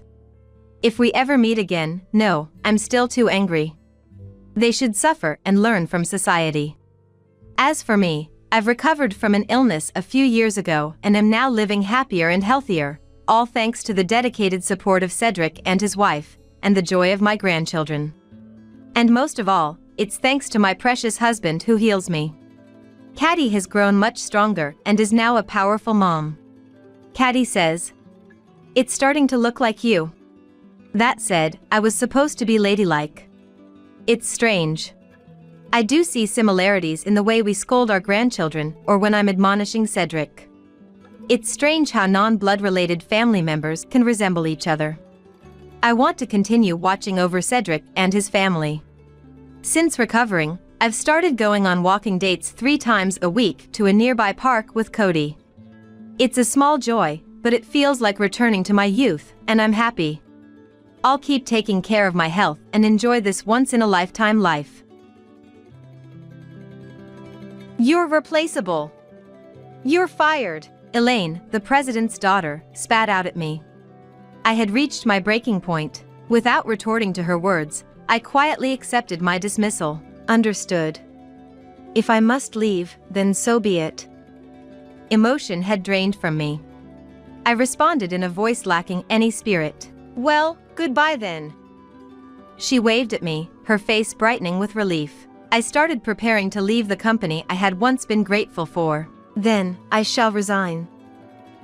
On my last day, I went to say goodbye to Elaine. It was already too late for her. Not only was I leaving, but I also decided to leave a parting gift for the company. Would you reconsider your resignation? Elaine asked me, tearfully. Ridiculous. She was the one who fired me. I am Bonnie, 40 years old. Living alone in urban, I'm single and have devoted my life to my job. My parents live in another state, quietly enjoying their retirement. Both my parents were salespeople, which probably influenced me. From a young age, I was good at negotiating and getting along with people, whether getting extra prizes from the candy store or winning over my classmates' mothers for fancy birthday gifts. I had always wanted to use my strengths in a sales career. Eventually, as an adult, I worked in various sales roles before joining this staffing agency through a mid-career hire. In this competitive industry, our small company struggled to sustain profits without contracts from large corporations. Amidst that, I was always the top in new contracts, labeled as the company's promising newcomer, which became my confidence and success. However, I also faced persistent harassment from Elaine, the president's daughter. She had once been in sales and enjoyed popularity as the president's daughter, but now, working in administration, she seemed to take her lack of fulfillment out on me with relentless jealousy-driven harassment. I'm off now. I would routinely report before leaving the office to visit clients. That day, I had a packed schedule with client appointments, so I quickly finished lunch with coffee at the office before heading out. Bonnie, if you use the hot water from the pot for your coffee, at least refill it before you leave. Elaine chided me. Sorry, I'm in a rush. Could you top it up for me? She asked as she came to refill the water boiler, part of her administrative duties. I hadn't used much water, and I made sure to use it before everyone's lunchtime, so there was still plenty left. Honestly, everyone complains that there's always less water after you use it. She griped. Really? I don't use much, but I'll be more careful. I replied. With an appointment waiting, I couldn't linger and quickly left the office. During a meeting with a client, an email was sent to all employees from Elaine. It read, "To all staff, for the pleasant use of communal resources, please adhere to the rules. Recently, some inconsiderate employee has been using a lot of the pot's water without refilling it. Although it's just one person, we ask everyone to use the company's resources responsibly." I thought, this is about me, isn't it? The email implied it was just one person, so if a witch hunt started at the office, Elaine would surely point fingers at me. Ridiculous. I still remember her poor attitude from my first greeting at the company. She must be really bored to bother with such petty harassment. I had no choice but to get used to her antics. After finishing the day's appointments, I returned to the office to submit my end-of-day report. It was past 7 p.m. Usually, no one is around at the headquarters at this time, but Elaine was still there. Oh, Elaine, you're still here? Wow, Bonnie, you were still working? She asked, clearly surprised as I approached. Sorry to startle you. Yes, I'm surprised. Were you really working this late, or were you out drinking? I wasn't drinking. It just got late because I had many places to visit. What I wanted to ask was why she was still at the office at this hour. But I couldn't say that. After all, being the president's daughter, she had a habit of bullying others by exploiting their weaknesses. I'm heading home now, Elaine. Don't stay too late yourself. Just go home already. Sigh, another day drained by unnecessary issues. But something was bothering me. I couldn't help but wonder why Elaine was staying so late, and why she got puzzled as I spoke to her. Bonnie, can I talk to you for a moment? Elaine asked. What is it? I replied. It's almost the end of the month, right? I need to check something about the new client acquisitions. She said, Okay. I'll be back at the office by 5 p.m. The next day, as I came to the office as usual, what Elaine had mentioned felt unnatural. Why would an admin staff be concerned about the sales department's client numbers? That's typically the responsibility of the sales manager, not admin. The day was packed with appointments again. A company I regularly visit wanted to start a new project and needed staff, so they asked our company for assistance, resulting in another new contract for me. That client is a major call center expanding rapidly, and my strong relationship with their representative means they contact me whenever they need staffing support. Back at the office, after reporting the new contract to my boss, I went to meet Elaine, who had been waiting. I'm back. You mentioned something about a client this morning. What's up? I asked. Bonnie, are you securing these new contracts by forming deep relationships with the clients? She inquired. What? I was taken aback by her unexpected question. No, of course not. I stammered. Is that so? Well, if that's the case, then it's fine. Is that all? Yes, that's it. She replied. It felt weird. She waited all this time just to ask me that? While I was out working hard, she seemed to have nothing better to do. I don't feel comfortable about your question. Is something wrong? I asked. Nothing's wrong. She said, her expression mocking. Then why ask such a thing? I find it strange. Someone like you getting so many clients. She said. To me, it wasn't strange at all. It was due to my effort and expertise. What do you mean by someone like me? I asked. You don't seem like the sales type. I mean, with my looks and privileged background, I fit the sales role, but you don't, Bonnie. She implied. Sure, Elaine was attractive and had the president as her parent, seemingly living a charmed life. However, that's not what makes someone good at sales. Are you suggesting that because of my looks, I'm getting clients through personal relationships? I questioned. I didn't say that directly. She laughed. Feeling personally attacked, I left the office, passing by the laughing Elaine. I was so upset, I cried all the way home. As the month end approached, it was time to report this month's new client acquisitions and progress. Today was the day for that meeting. I had worked hard this month. With referrals from a major company and new clients met through acquaintances, I had secured 3 contracts, feeling very satisfied with my performance. Some months are dry, but this month, I felt proud of my achievements. This month I've acquired 3 new clients, bringing my total to 12. It was my turn to report my performance, so I shared as usual. But then the room started buzzing. What's going on? I whispered to my colleague David, sitting next to me. He is a friendly guy I've been close with since we started together, and quietly filled me in. The documents say something different. What? I checked my papers and they matched what I had just reported. However, his copy showed my new client count as 0, with a note saying there were issues with my sales acquisition methods under investigation. What's this? Let's talk about it later. We should continue the meeting, David advised, so I followed his lead and got through the meeting. I asked him for more details afterwards. Why were my documents different from everyone else's? Elaine prepared them, so I'm not sure. At that point, I understood. It was harassment from her. Elaine prepared them, I see. I took the documents David had and went to confront Elaine. Elaine, I need to talk to you. What's up? Don't look so scary. She said, this document, what is it? It's false, right? This is too much, even for harassment. I found myself raising my voice at her without realizing it. I was that angry. Then she said something shocking. Bonnie, do you know what happens when you talk to me like that? What? You're replaceable. You're fired. She spat out. I felt myself crumbling, exhaustion washing over me. After a heated argument, I found myself saying, understood. I'll leave, then. The intense argument in the office had made me the talk of the company. Despite contributing so much, why was I facing this? But I had said I would leave. What about my living expenses starting tomorrow? That thought drained all my motivation. Deeply upset, I got a call from David, who was worried about me. I didn't realize it was that serious, sorry. I couldn't back you up as your colleague. It's okay. Elaine's harassment has been ongoing since I joined.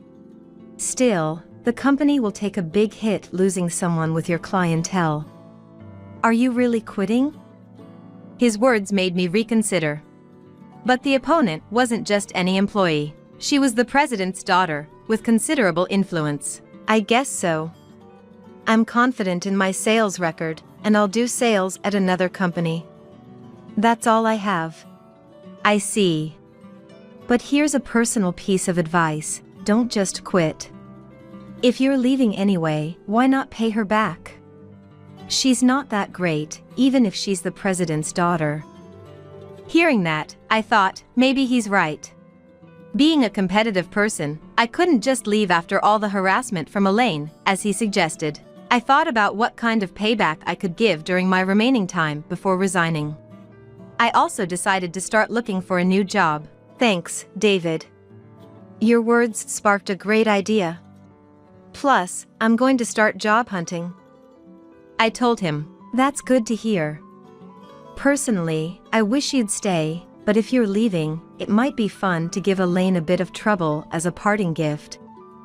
He said, you might be right. I mused. After hanging up with David, I dove into my job search and decided to use my remaining paid leave. I had a lot accumulated due to rarely taking time off. I went to Elaine to tell her about my plans. Elaine, thanks for deciding to fire me the other day. She seemed surprised by my attitude, probably expecting me to be depressed. What's with that attitude? She asked. Did you think I'd be down? No, but you're tougher than I thought. Yes, I am. By the way. I cut her off mid-sentence to tell her I'd be using my accrued leave. Paid leave? I won't allow it. You should just leave quickly since you're fired. Is she an idiot? She doesn't even realize the problem with her statement. Do you not know? You can't just fire someone easily, and you can't deny paid leave without a special reason. Fine, take it then. She relented easily. It wasn't as satisfying as I hoped, but I planned to use my leave to execute a great idea. Thank you. I'll come back to the office on my last day to say goodbye. Why bother with that attitude? You don't need to come back. I looked her in the eyes and gave her a sly smile. Just wait and see, Elaine. You'll be in for a surprise. I started to feel a bit excited. I then scheduled appointments to say goodbye to all our clients. I wasn't using my leave to rest, but to execute a plan that would lead to my next move. I decided to use all 30 days of my leave for this purpose and as payback to Elaine. I received regretful responses from many clients. When I explained my resignation to our biggest client, they were indignant. If you leave, we'll end our dealings with your company and shift our business to wherever you go. They said. I didn't need to be honest with clients, but I wanted them to stop dealing with my soon-to-be former company. That turned out to be more effective than I imagined, with all clients reacting the same way. I had to admit, it was a brilliant idea. Imagining Elaine's future distress made me feel quite relieved already. One day, while I was using my paid leave, Elaine called my cell phone. Bonnie, all the clients you were handling are suddenly ending their contracts with us. Did something happen? I don't know anything about that. I feigned ignorance. She probably didn't imagine I was contacting clients during my leave. She seemed too nonchalant. It's strange. It's not like they would stop dealing with our company just because you left, right? Well, I was just a representative. My leaving shouldn't influence our company's contracts that much. I know that. But it's strange. One after another, they're ending the contracts. Probably due to the recession. She mused. I almost laughed at how clueless she was. My plan was working. Then, I received a call from a top client. They wanted to discuss a possible headhunting offer. An unexpected development. I decided to meet with them. First, I called David. Since it was his idea that inspired me, I thought I should tell him. Hey, how are you? I'm fine. But I have something to report. What happened? Remember our talk? I came up with a plan. If I'm quitting anyway, why not get back at Elaine? He seemed almost to say, that sounds fun. As he eagerly listened to the story, I explained everything to our clients, and they all said they'd move their contracts to wherever I go next. Bonnie, you're incredible, a real sales pro. I'm grateful, but I feel a bit guilty, yet impressed with myself. Thanks to you, David. Though I knew it complicated things for him, who was still at the company, I vowed to repay his kindness somehow. As I completed informing all clients, I decided to accept the headhunting offer. That company was a major client of my soon-to-be former company, so their contract cancellation was a significant blow. The company that headhunted me was setting up a new subsidiary in staffing and wanted me to handle their sales. With my new job secured, my mission was complete. On my last day, I went to the office to say goodbye. I've appreciated working with you. Elaine seemed off. That's the least of our problems. What happened? Turns out, all the projects I managed were cancelled at the request of the clients. The company was facing issues due to a significant drop in revenue. Dad's so angry with me. What do I do now? She collapsed, crying. What to do? This happened because you decided to fire me, right? I looked down at the crying her and said, I'm being blamed by Dad and the sales director. They're saying it's my fault Bonnie was fired and that I should fix the sales drop. But I can't do that. She was crying like a child, but I was satisfied with the payback I had achieved. Elaine, remember how you said my appearance wasn't right for sales and that I secured deals through personal relationships? Maybe this is karma. I'm sorry for that. I did reflect on it afterward. Reflect? Too late for that. I didn't feel any reflection from you. And that's not all you did to me. Maybe you should try contacting the clients yourself to recover the sales. Though I doubt you can. I can't do sales. She used to be in sales. What is she talking about? Weren't you in sales before? Oh, I see, you were removed because you couldn't do the job? She just sat there, her face a mess with tears, unable to speak. I had nothing more to do there, so I decided to leave. Well, I'll be resigning now, Elaine. Can't you reconsider your resignation? Our company's sales are in trouble. No, thank you. Thus, I left the company I had worked at for years. According to David, after my resignation, Elaine was blamed for the negative impact on sales caused by firing me.